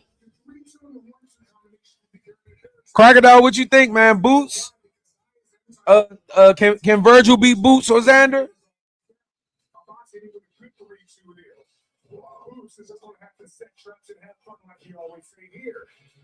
That's another thing. Like when he was preparing, or we thought the him and Virgil was about to fight, and people like, oh, this is the biggest fight. What? How? Neither one of these guys are champions. What? Come on. Hey, Clark Kent Fundora. He says Xander, yes, Boots, no. Listen, I can see that. I can see Virgil beating Xander. I just think his style for Boots is perfect for Boots, and it's all wrong for Virgil. Now, granted, I can also see a route where Virgil can stop Boots, because Virgil is going to make Boots fight. He's going to be losing as far as the rounds are concerned, but Virgil is going to get in there and make Boots fight. And the fact that he can get in there and make him fight, he can probably hit him with something that can hurt him, because Virgil can punch.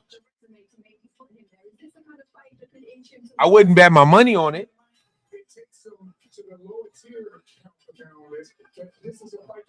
I wouldn't bet my money on it, but I could see Virgil catching him with some shit and hurting him.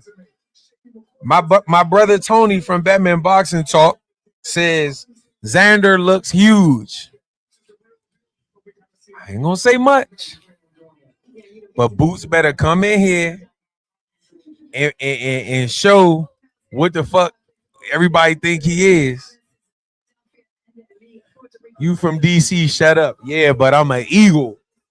I'm from DC, but I am an Eagle completely. No Commanders on this side of town. Crocodile said, I agree. Yeah, I can see. I don't know. I just want to see how what Boots worked on this camp. Because the one thing I see from Boots when I watch him train is, and granted, we don't get the full scope of what is happening all through camp, but it looks to me like he just does the same things over and over again for repetition and not so much preparing for the opponent that he's fighting. Now, granted, like I said, we don't get to see the full camp. We only get to see what they want us to see. And I'm not saying that he don't prepare for the specific opponent.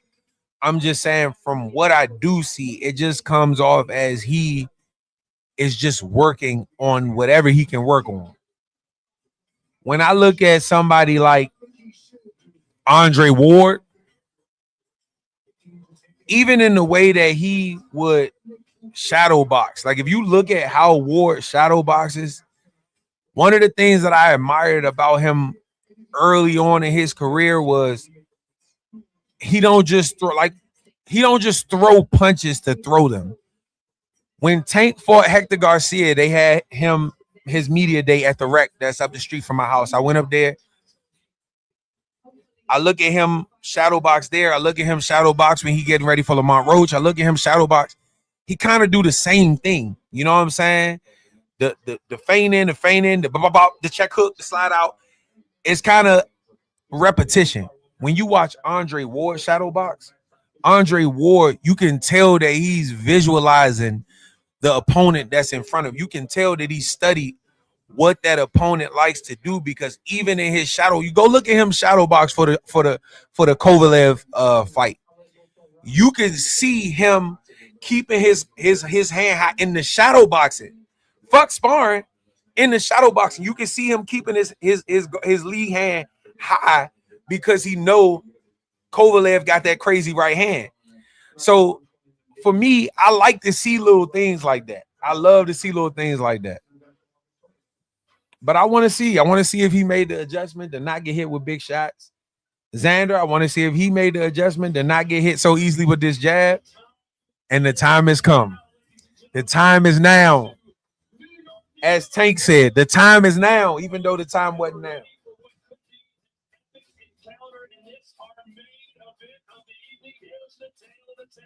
Xander Zayas, just 23 years old, 5'10", 74. So apparently Usyk is relinquishing his belts and he's fighting Wilder next. Usyk might be one smart fucker. You know why? Because he's three-time undisputed. Nobody gonna say that. Because he was undisputed at cruiserweight, he became undisputed at heavyweight. He got his belt stripped, and then he won his belt back versus Daniel Dubois. So he's a three-time undisputed champion just at 2 weight classes. On top of that, he beat Joshua twice. He beat Fury twice. And now he wants to cap off those 3 guys who was at the top by beating Wilder. He vacates his belt so that he don't have to fight none of these younger guys. Usyk might be a smart dude. He might be a smart dude. It's go time. It's go time.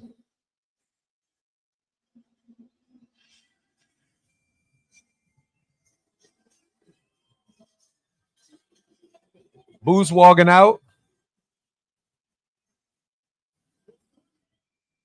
He got Jada Kiss with him. He got one of the goats with him. I'm gonna give Boots some credit. I be liking his outfits. He always got some sherbety ass Rita's ice cream ass shit on, and it be looking sweet.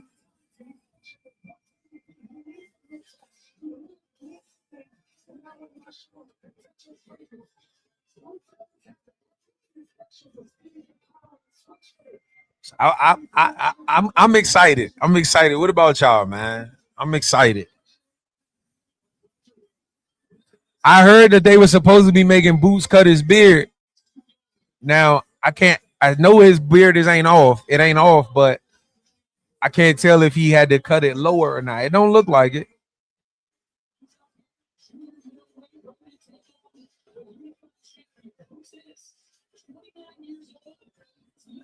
Boots is entered the ring wearing sherbet pink and sky blue. Boots is looking like he may be overlooking Xander. Same thing I said. And Xander took this fight and he didn't have to. All I'm gonna say is, don't be surprised. And don't think that the people having him as the underdog, it might not be it may be a fuel to the fire. But Boots is looking overconfident. And I'm trying to tell you. And the thing is, I like both fighters. So I'm not showing favoritism or nothing like that. I like both of them. I really don't care who win. But I just don't like what I've been seeing from Boots. Look at Tank. How you go look at Tank back then when he was just the guy that really didn't want to talk too much, could barely talk on the mic. He whooped ass. Once he started getting to that level of cockiness where he started feeling like, he ain't gotta do this, he ain't gotta do that. His performances start looking subpar. Now, granted, he will get the stoppages, but it's like you start taking your stardom and your skill set to your head, not realizing that somebody else out there working. Somebody else out there working. Xander do look big, man. Xander looking big.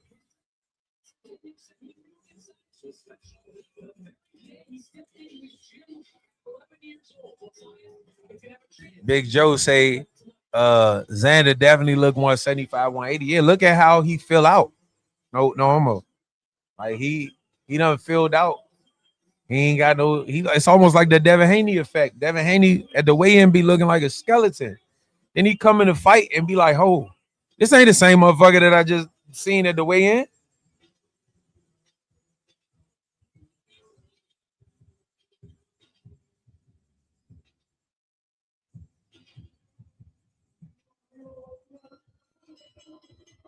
All right, it's go time. David Diamante, take it away. I'm going to ask everybody who is able to please rise and remove your hats as we honor both challenger and champion with the respective national anthems. It's national anthem time. The singing next round of the Puerto Rico, hymnal charting recording artist Melissa Bonilla.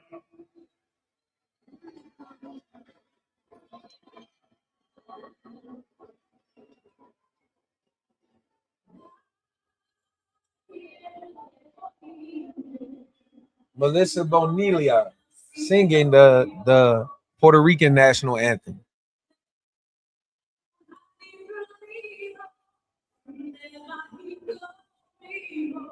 Xander looking solid.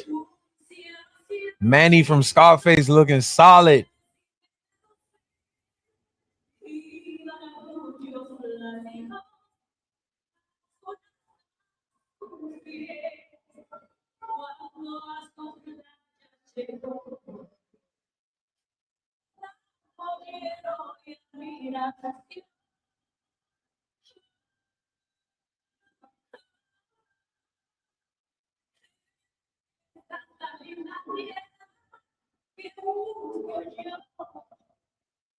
Sing a little bit. She sound a little good, a little bit. Hey, the Puerto Ricans is out, bro.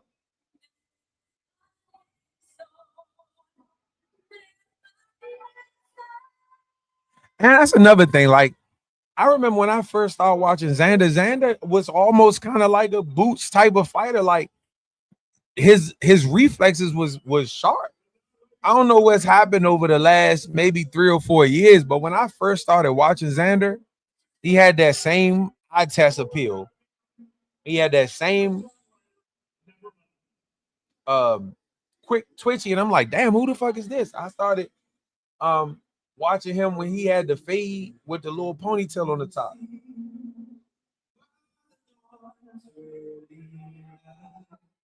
Okay, USA national anthem.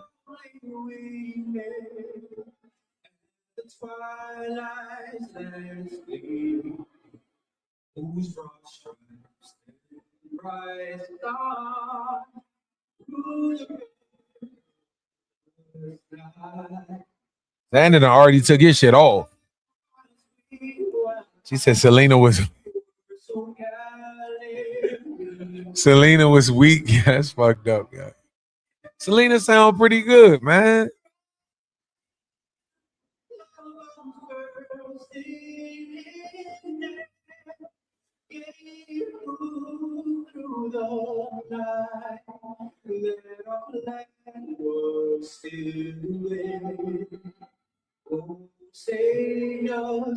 Is it me or Slim thumb long as shit or something? Thumb like a finger.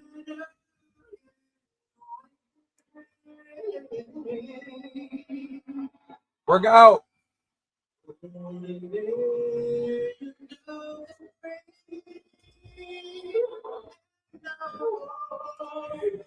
He said they need Tony and Allen back on the show. Do y'all hear that?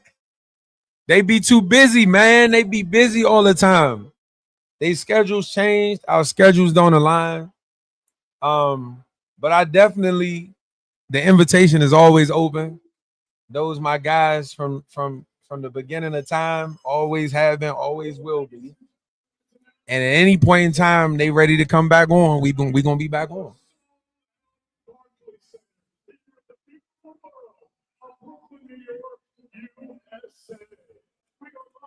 You say Allen be sleep. I told Allen, I said he got a whole fan base of people that just want to see him sleep. Allen to nod off. We be having a whole argument, and Allen be sleep. Unking it. I'm a screenshot these messages and send it to him and tell them the people want him back, man.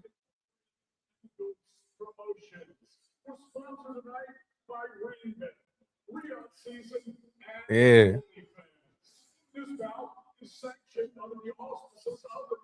I was just talking to Tony just now.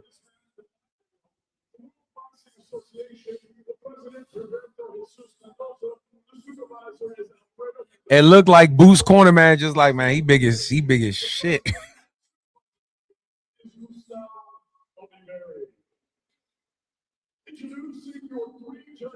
Xander looking solid, man.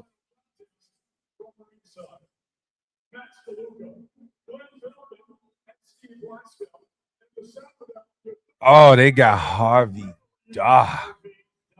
He used to be one of the good ones, but man, after that Ryan Garcia fight with Devin Haney, he been ass ever since.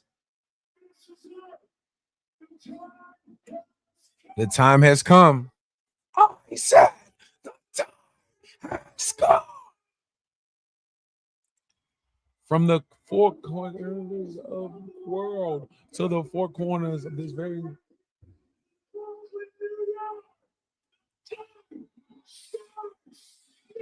It's go time. Let's go.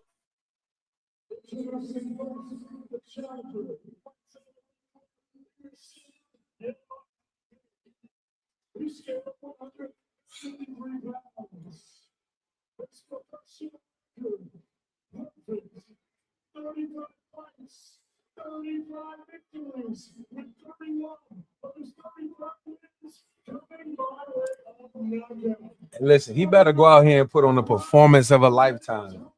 Because if he struggles, he said he got Big Joe now. It's a new age era. Listen, all of my people that talk boxing are welcome.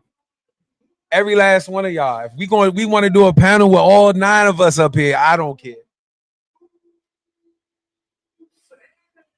I know one thing. Boots better come out here and look spectacular. Because if the fight is even somewhat competitive, watch how people turn on him. Watch how people start to say he ain't as good as they thought he was. Watch, just mark my words. He better come out here and look. He better come out here and look amazing. Bozy was talking big shit about stopping heavyweights. Yeah, everybody talk about stopping people in sparring. The reality is you got to come out here and do it where it matter the most. Hey, Xander, hey. Manny said, y'all got me fucked up.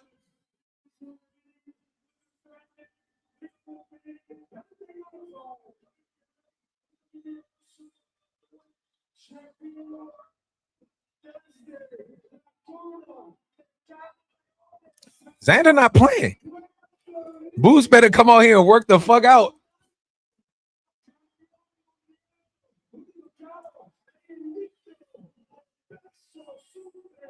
I want to see the height difference when they come to the middle of the ring.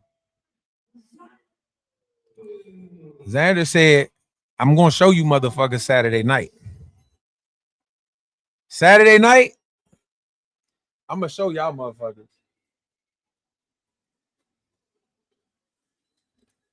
Said the lights are on. Let's see. It's go time. All the talking, all the gritting on each other. The time is now.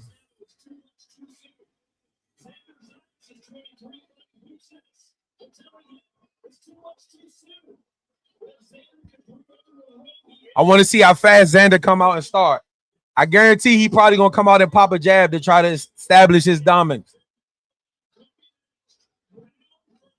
I want to see what he's going to start off in, though. Probably going to start off southpaw.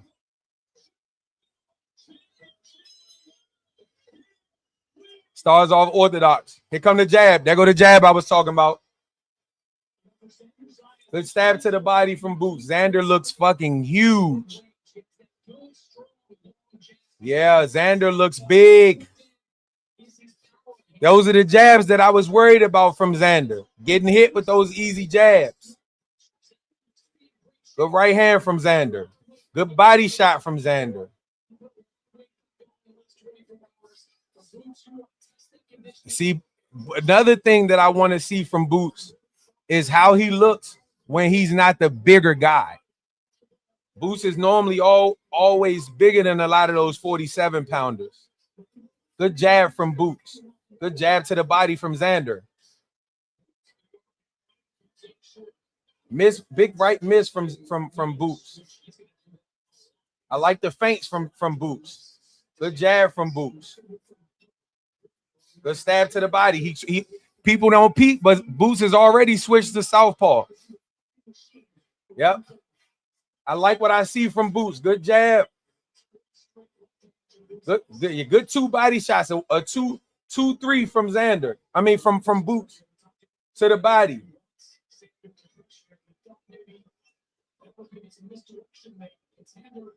I want to see some more head movement from Xander. Ooh, good check hook from Boots. Good check hook from Boots. Good throwaway jab from Boots. Yeah. Ooh, good straight from Boots. Ooh, good drop. He dropped Xander. He dropped Xander. But you know why? It's because he's staying. He got him. I just said he need to move his head. Xander looks slow because Boots is a natural 47-pounder, so he's faster coming up. I like what I'm saying. The switch to southpaw, good stab to the body. See, Xander got to be careful of the check hook. Xander got to be careful of the check hook. And he got to chill out a little bit. You know what I'm saying? This is where being young could get you in trouble. Don't get overly zealous after getting knocked down like that. Give yourself some time. You already lost a round. Give yourself some time to get your faculties back together. Right. See, he get that standing right there. He got to move. He got to get his head off the line. He got to get his head off the line. Good body shot from Boots. It is. But this is what I need to see. I'll give you credit when you earn the credit. I like that throwaway jab. Now, I want to hear what Xander's corner is telling him. The instructions should be calm the fuck down. I understand that this is a fight of a high magnitude. Take a breather. The round is lost. You good. Now, what I need you to do is start feigning more. Start using your head movement. Get your head off the line. Let's start with that.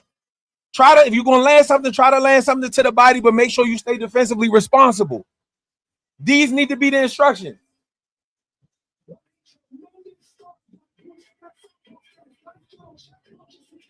See how his feet not moving? He really got dropped because his feet is stuck in sand. Y'all said it's looking bad for Puerto Rico. It is, but you got to understand. In fights of these men, it's like the Knicks and the Spurs. The Knicks would jump out to a big lead. But what do you have deep inside? Do you have a great enough coach in here that can understand? I need to take Brunson out. See, they didn't show what he said in the corner. Good jab from Boots. See, Xander got to get his head off the line a little more. His head. I like the bouncing, but he need to control Boots' jab with his lead hand. That way he can feel it coming. Yeah. Good body shot. Now you see, this is where Boots could get hit with some shit.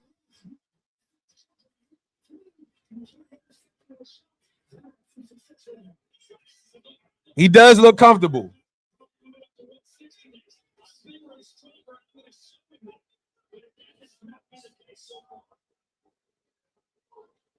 Xander got to move his head a little more. Good check hook. It's going to be a straight left that gets Xander out of there. You know why? Because it looked like a jab. It's going to be a straight left from Boots that gets Xander out of there. What I tell you, it's going to be a straight because he can't move his feet. You got to move your feet and you got to turn.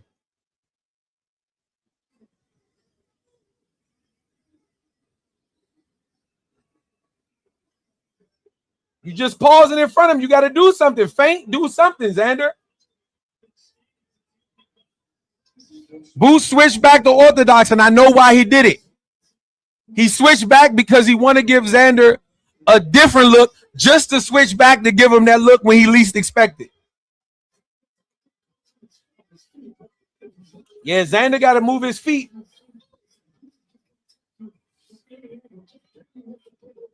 Good jab to the body from Xander. Good double jab to the body from Boots. Ooh, good right hand. See, that's Boots gets hit with shit too big, man.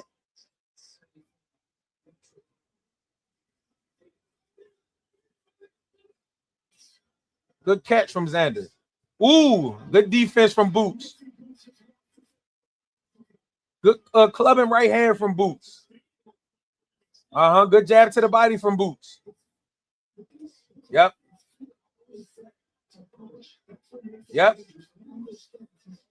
Good jab from both guys. Good jab to the body from Xander.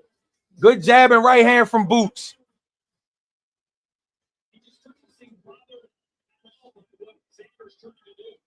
I think he can. He just got to be smart with it, and he got to move his head. He got to keep his head on the side of Boots' shoulders. But if you just standing in front of him, he's going to get teed off on him.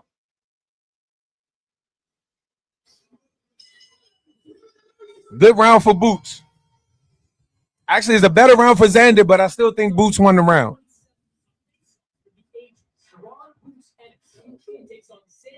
Crocodile said Boots already looking comfortable. Yes, he is, and that's a problem. But the thing is, Xander has to weather the storm. If he can weather the storm, Boots can look as comfortable as he want to look. He got to weather the storm, though. Y'all said Boots working. Yes, he is. He is. And this is what I need to see. If you want me to crown you and put you up there, you got to go in there and whoop ass when it matters the most.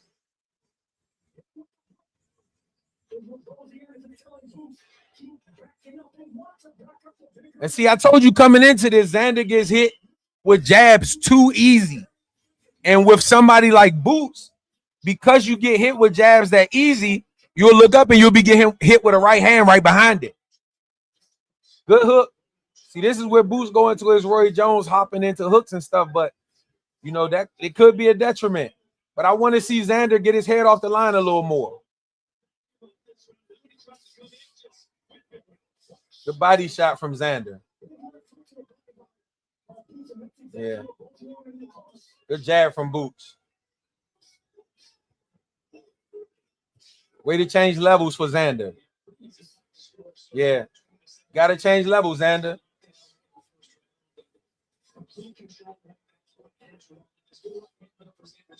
And as I said, Boots went back southpaw. He just wanted to give Xander a different look. This was a great adjustment for Boots just to change it up for a little bit.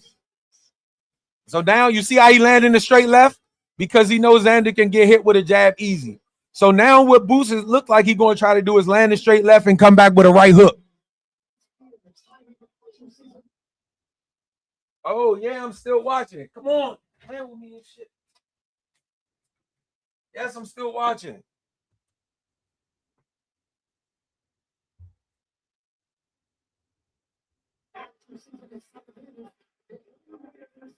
Ooh, go 1-2 from Xander.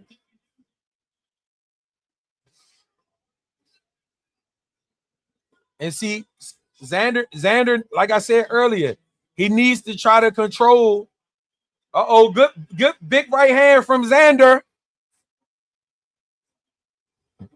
Boots is holding. And this is what I was saying. You get hit with something big like that, trying to be cute.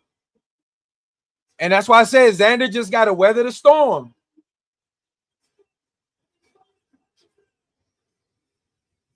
Good comeback from Boots. Good shit. Uh-oh. Good body shot.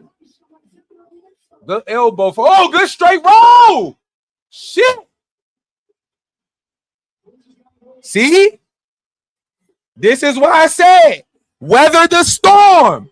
And I told you, when you get overconfident like that, it can be a detriment. Boots needs to settle back down, get back on his jab, clinch a little bit, try to get himself back up. He's still trying to counter. You know why? Because Boots has never been in this position either. So he don't fucking know how to handle this shit either. And this is what I was saying. Good body shot from Boots. Good defense.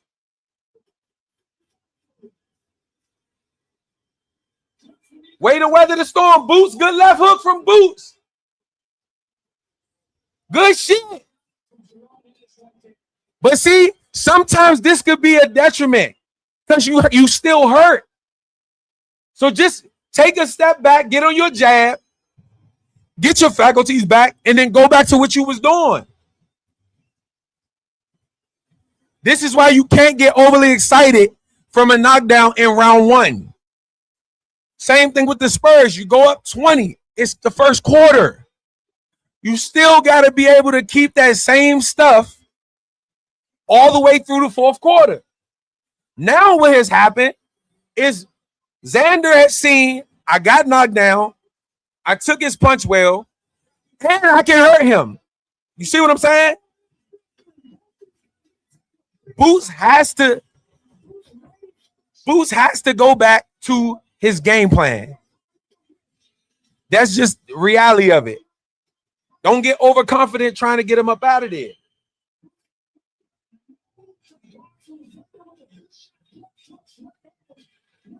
And the sad part about it is, and I'm going to say this now, and I know people going to look at me crazy. As good as Boots is, He's too reliant on his reflexes to the point where the minute he slows down, he's gonna start getting beat up. And I'm not saying in this fight, I'm talking about as his career goes along. As soon as his reflexes slow down, he's gonna start getting beat up. Y'all said good round. Good body shot from Boots. Ooh, good combination from Boots. Bozy needs to slap that fool back into the gameplay. Yes, he do.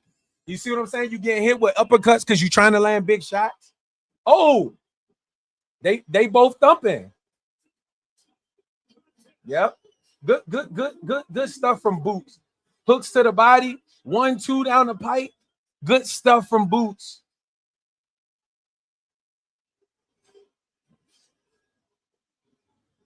And see, Xander being a bigger guy, he can take those punches a lot better than the guy at 147.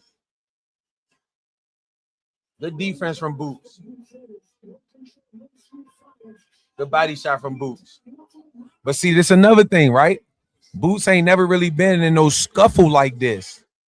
You know what I'm saying? Like, how you gonna look in round 7? You know what I'm saying? It's a good body shot from Boots. Yeah, they scrapping now. That's why I said I don't think the fight gonna be as easy as y'all as people thought. See, they saw that first.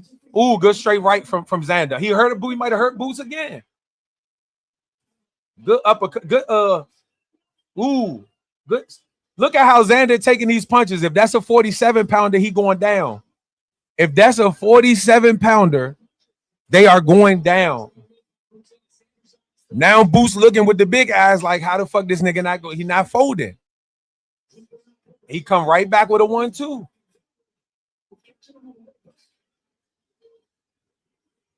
Ooh, good hook from Xander. Ooh, good left leaping hook from Xander. Good straight left from Boots. Ooh, good turn, good right hook from Boots. Boots tired though.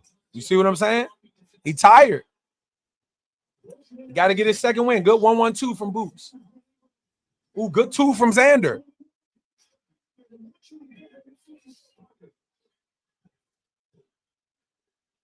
Good feint from Xander. I need to see the feint. Look at the jab. Look at how the jab coming out from Boots. Oh my God. Look at how the jab coming out from Boots. Told you, Xander, a tough motherfucker, bro. Look, oh my God. Good shit. Good way to use your angles, Xander. Good way to use your angles, Xander. Good shit. You know why he looking gassed? Because when you hitting a bigger guy, it take more out of you. Nobody don't take that type of stuff into consideration. That's why I told Johnny, if we spar, I'm gonna whoop his ass. He's too small. When he hit me, he gonna realize, damn, I'm taking a lot of energy to hit this motherfucker, and I ain't hurting him. Meanwhile, he could touch me and damn near knock me off my feet. Listen. He said, yeah, Boots fighting too cute. He need to get with the game plan and fight smart. This is the thing, though. I don't think Bozy is that great of a trainer. They're going to kill me for that, too. And let me say this. I'm not going to say he's not that great of a trainer in the gym. Maybe he's a great trainer in the gym. But when I'm looking for somebody to be in that corner, just saying, man, what you doing, man? Got to get him out of there. What you doing? That's not enough for me. I need a teacher in the corner. Now, see, Xander done got enough confidence. That jab is coming out way slower for Boots than it was in round 1 and round 2.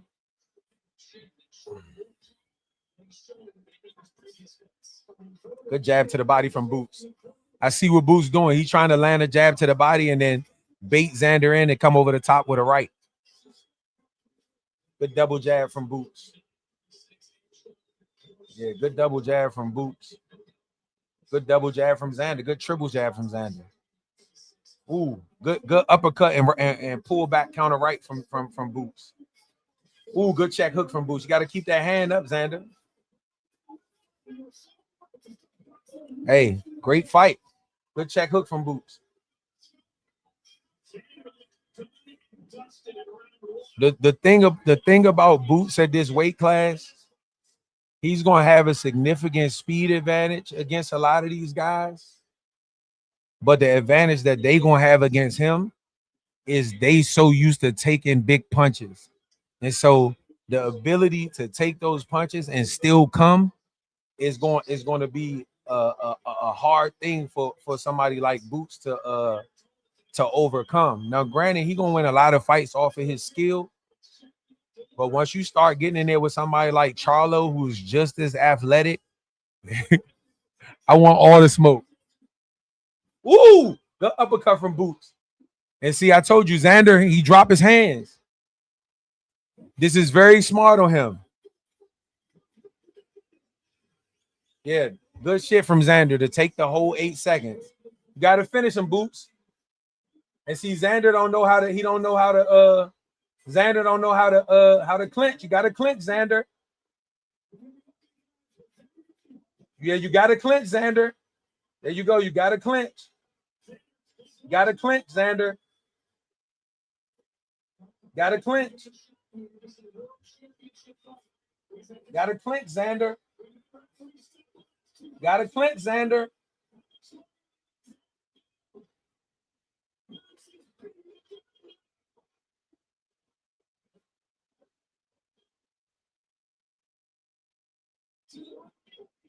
Got to clinch, Xander.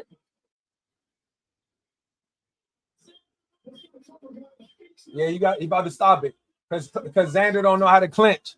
There you go. You got to clinch. Yeah, just throw a flurry, but Boost, you can get this shit over with. Smart clinching from Xander. Smart clinching. How much time left? I can't see the clock. Got to bend down the clinch, Xander. Somebody got to teach him how to clinch immediately. He talking about, whoa. Knock this block off with that uppercut. Yeah, that's because when he dropped down, he dropped his hand. So he getting hit with the uppercut. When you drop down, you got to stay defensively responsible. But they don't teach him how to clinch.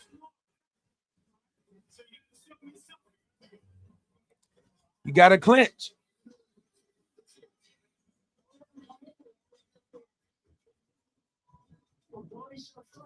Yeah.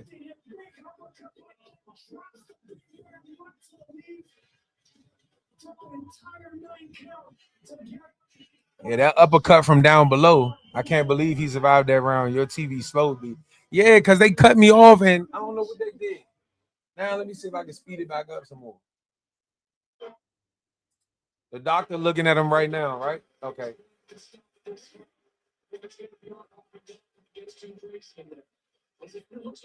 And see, this is where Boots can't get overly cocky. Go in there and get the job done.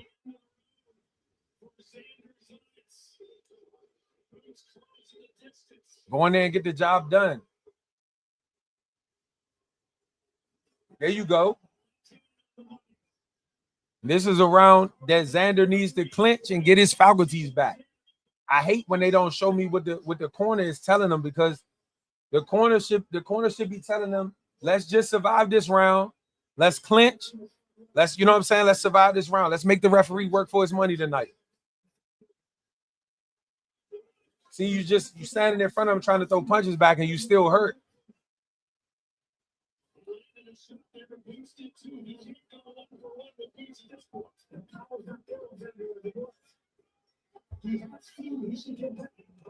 Yeah, pop the jab, get on your back foot, pop the jab, clinch.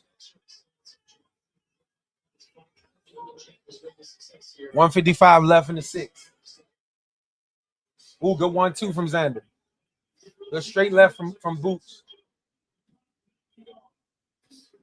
Stay on the back foot. Keep your head off the line. Keep your head off the line.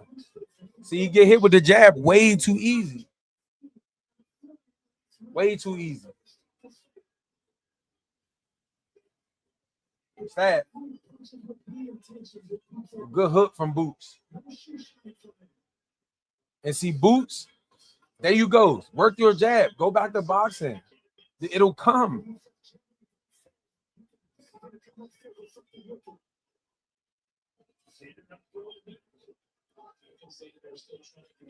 As he should. Get you some rest. Don't overthrow. Work. You get tired throwing punches that you don't land. Just survive the round. You know what I'm saying? Get your faculties back. Go back to the corner and come out in round 7 and restart it over.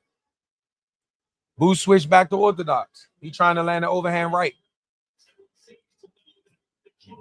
Xander lands a 2-3.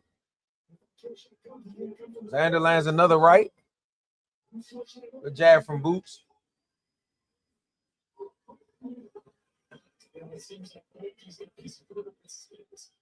Good jab from Xander. I mean, from Boots, my bad.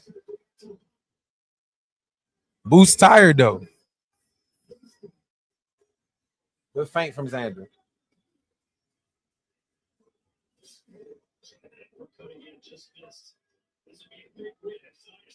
Ooh, yeah. Stay on your back foot. You hit it 10 seconds. Get on your back foot. Get to the end of the round. Got to be smart. It's a chess match, and it's a marathon. Got to understand, everything could go wrong rounds 1 through 12. But you gotta make it a fight within the fight. You gotta understand moments. You gotta understand momentum. It's just like any other sport. You got to be able to understand how to slow the momentum when another fighter's got the momentum. If you got to come out and give your listen, at this point, you need a knockout anyway. You're already down. You've been knocked down twice, and you probably lost 4 of the 6 rounds or 3 of the 6 rounds. So you need a knockout anyway. Get yourself to a point where you can get your faculties back to where you're not trying to throw punches while you hurt, and just win that little battle. Cool, I made it out of round 6. Even if round 7, I got to come out here and give away another round just to get my faculties back. Now in round 8, round 10, I can work on trying to get that knockout that I need. You're going to lose the fight anyway at this point by decision. So the point is, you got to be smart within the fight.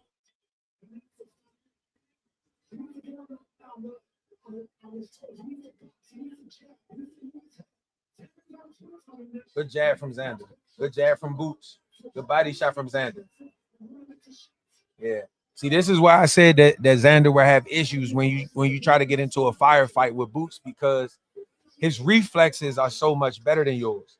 So he's going to be able to pick you off with shots in between your shots.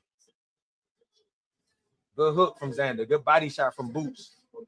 Good hook from Xander. I mean, from Boots. Sorry. Ooh, good 1, 2, 3, 4 from Boots. Clinch from Xander. Boots is initiating the clinch, if y'all don't see that.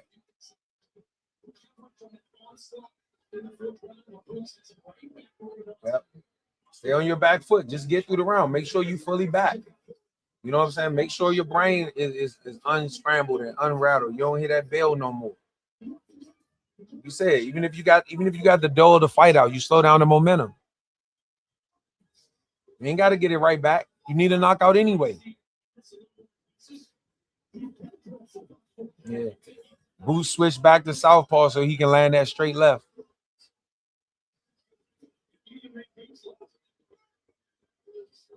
Good check hook. Ooh. See, Xander being young, he got to learn how to. Xander went down again. And guess what? That's a smart knockdown. That's a smart knockdown. Oh, he quit. He quit. Good shit from Xander. I mean, from Boots. This is what I need to see. You do shit like this, then you got the ability to be able to talk shit. But don't talk shit beforehand like you motherfucking cash cow or you this or you that. But you go out there and you put on a performance like this against the elite level guys, I give you your credit. Great shit from Boots. And great effort from Xander. You know what I'm saying? Great effort from Xander. Nice. Who called Boots in 7? Was it you? Let me go back up and look. I thought you said 4 or 5. You ain't say no 7. I think Crocodile said 7.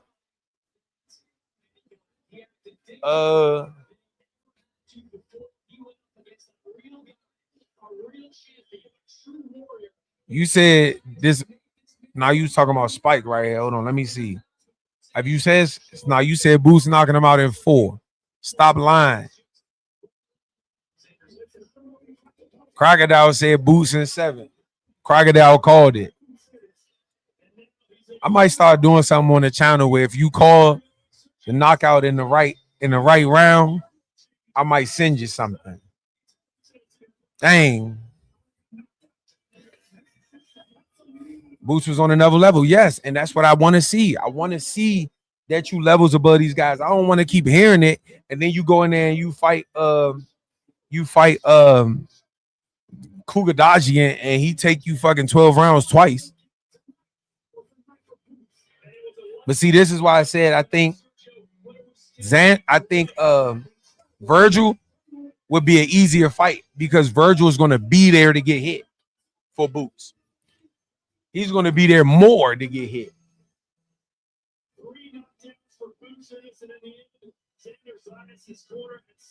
Oh, his corner stopped it. Xander didn't stop it.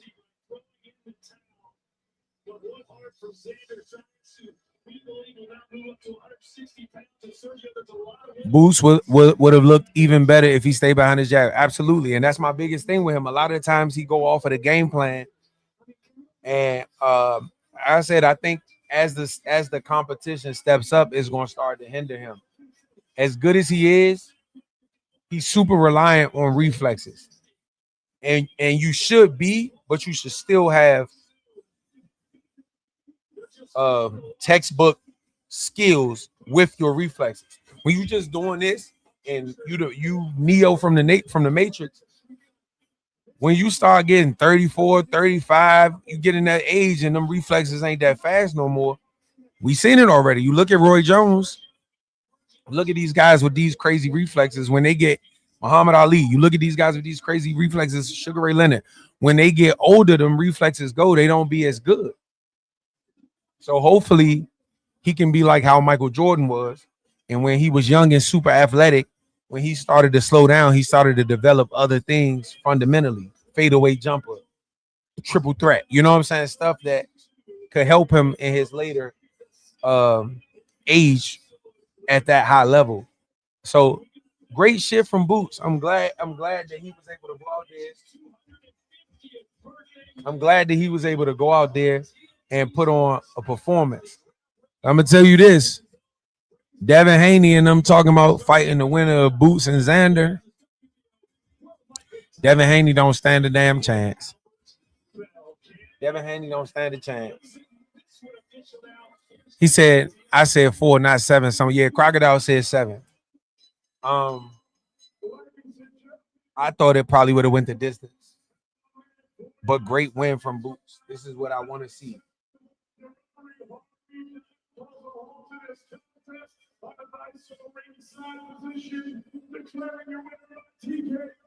Let me hear what he about to say.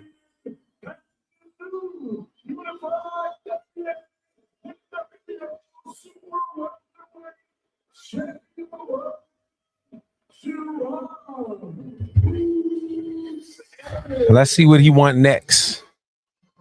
I would love to see who else got a belt? Is Fundora got 2 belts or 1 belt?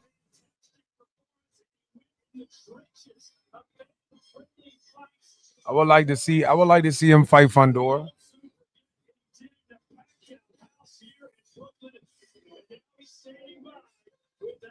Let's see what he's talking about.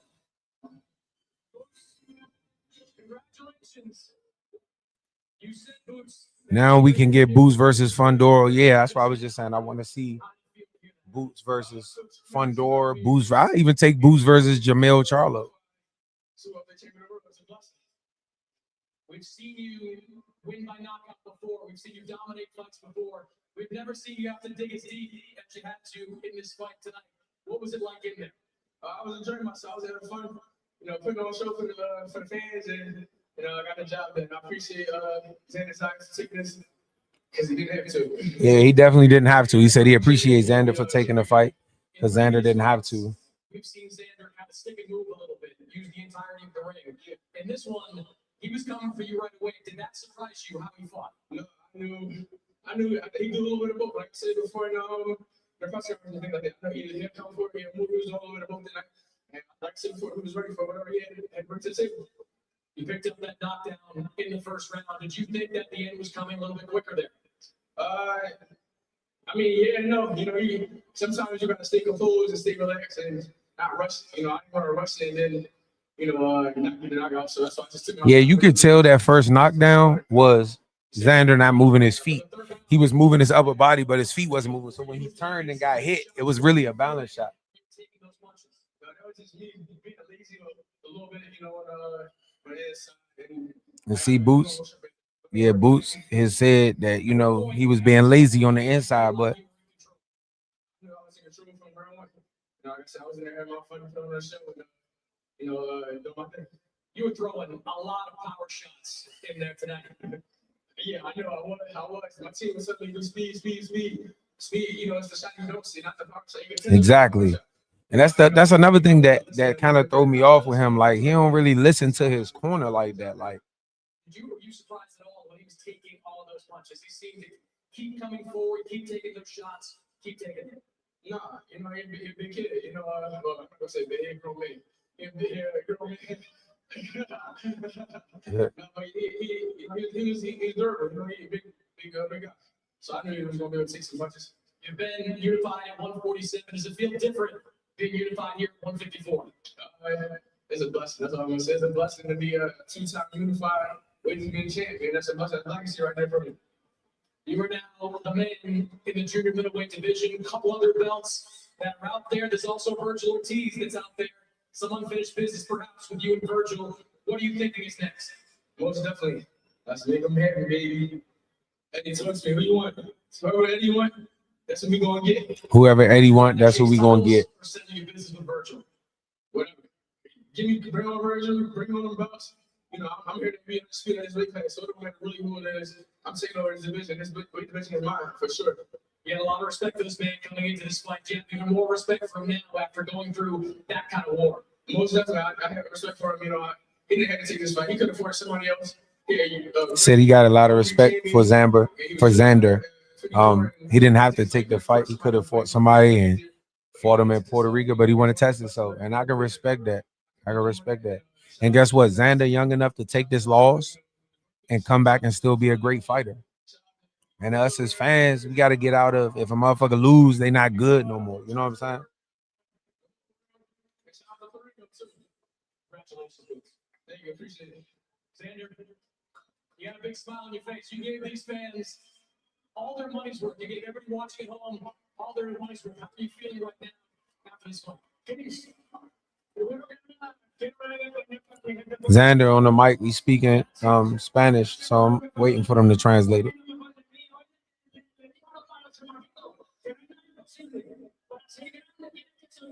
And see, Xander young enough. See, this is what people don't realize. And this is why boxing has kind of fallen by the wayside. Xander's young enough to go away, fight 3, 4, 5 more fights, and come back and get a rematch. Now you've been in there with him before. You've gained a little more experience. You've grown a little more. You've got a little more grown man weight. You've gained a little more experience as far as in the ring. You've been in there with him before, so you know what to expect. He's a little bit older, maybe a little bit slower, and you might be able to go back in there and get your rematch a little later on. You know what I'm saying? Like, but this is what boxing is about. You got to give Xander credit the same way you had to give Teofimo Lopez credit. That them guys didn't have to take these fights. So he said he got hurt a little bit in the first round. Then he hurt Boots in round 4. I think he blew his load.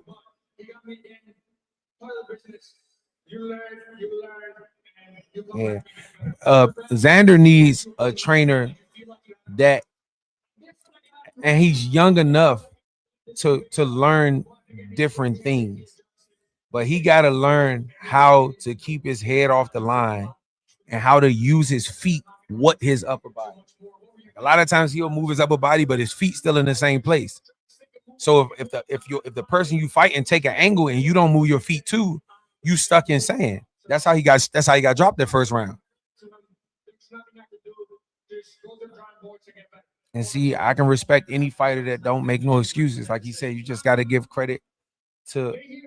He said you just got to give credit to Boots. and there's nothing I could do. In my corner, you know, they here to save me. They felt like it was too much, and you got them there for that reason. You got them people in your corner because you want them to you know, have your best interest, because a fighter ain't gonna stop. Boots was on another level. Yes, he was. And this is what I want from him. I want him to show how good he is. Don't just talk it. It's a lot of people out here talking.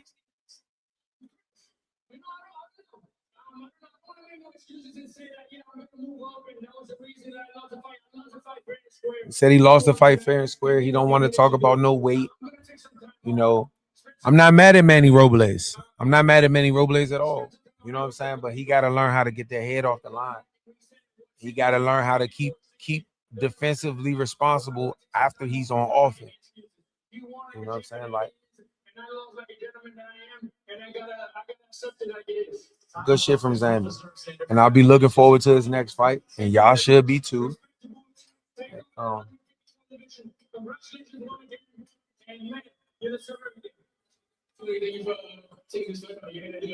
Good sportsmanship. He said, Print, appreciate you for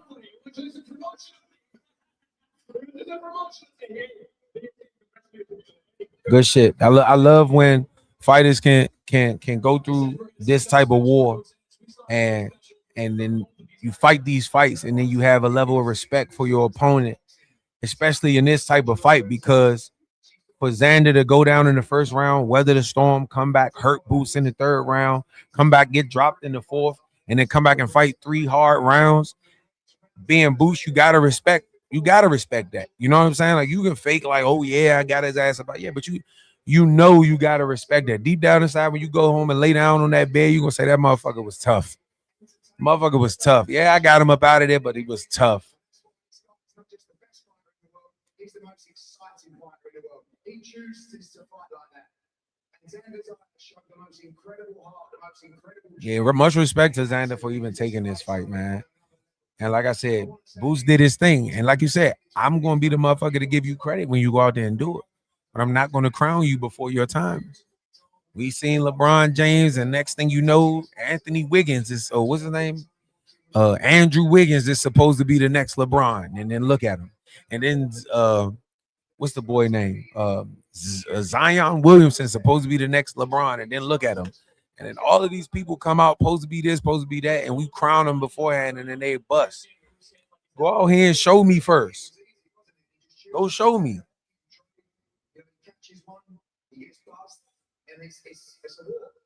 And that's a good thing. I'm glad to see Boots get in a situation where he get hurt, and you see his heart, his determination, his will. You know what I'm saying? Because now I can respect him as a tough fighter.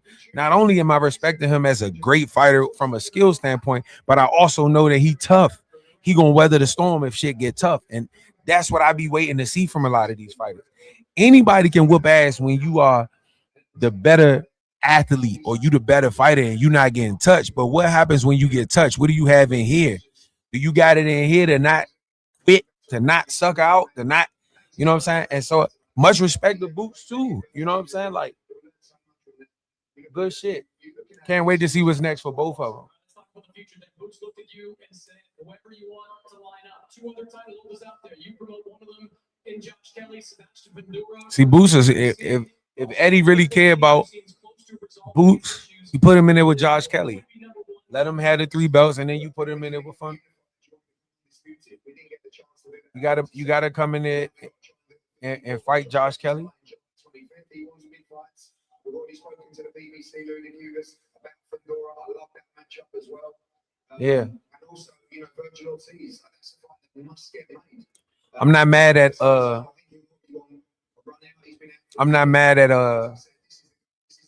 the Josh Kelly fight if it's next, only because he's a champion. Now, if you just talking about Josh Kelly just to be talking about him, I don't want to see that shit. But because he's a champion, go whoop his ass. Ain't your fault he a champion. Go whoop his ass, take that belt, and then let us get the fight we really want to see. Fundora and Boots, great fight. And that's a tough fight because, man, Fundora is a fucking nightmare, bro. Especially now that he not fighting stupid. You know what I'm saying? Now, Fondora get in that clinch and he get the tussling with Boots and shit. He'll fuck around get clipped with some shit too because Boots is the lighter guy coming up from a smaller division and he got fast hands. But if Fondora can stay defensively responsible and use that jab and not let him get in and stay long, and it could be a tough night. It could be a tough night. But listen, credit where it's due. The motherfucker came out here and performed at a high level on the night when he needed to. Because if he'd have came out here and shit the bed, changes your perception.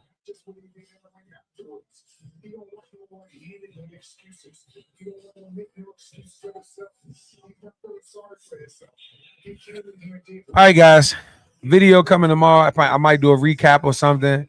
I also wanted to talk about the Shakur Stevenson and Devin Haney and Tank Davis little fiasco. So I'm gonna have some videos coming at some point this week.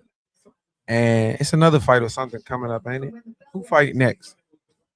I'm gonna be live for most of these fights anyway. But appreciate all that came and joined. Crocodile, Johnny, y'all. Thank y'all as always. It's almost 1 o'clock. I'm tired. Damn, it's been so long. I almost forgot my outro. If you have not subscribed to my social media channels, please do so. They are in front of you. And until next time.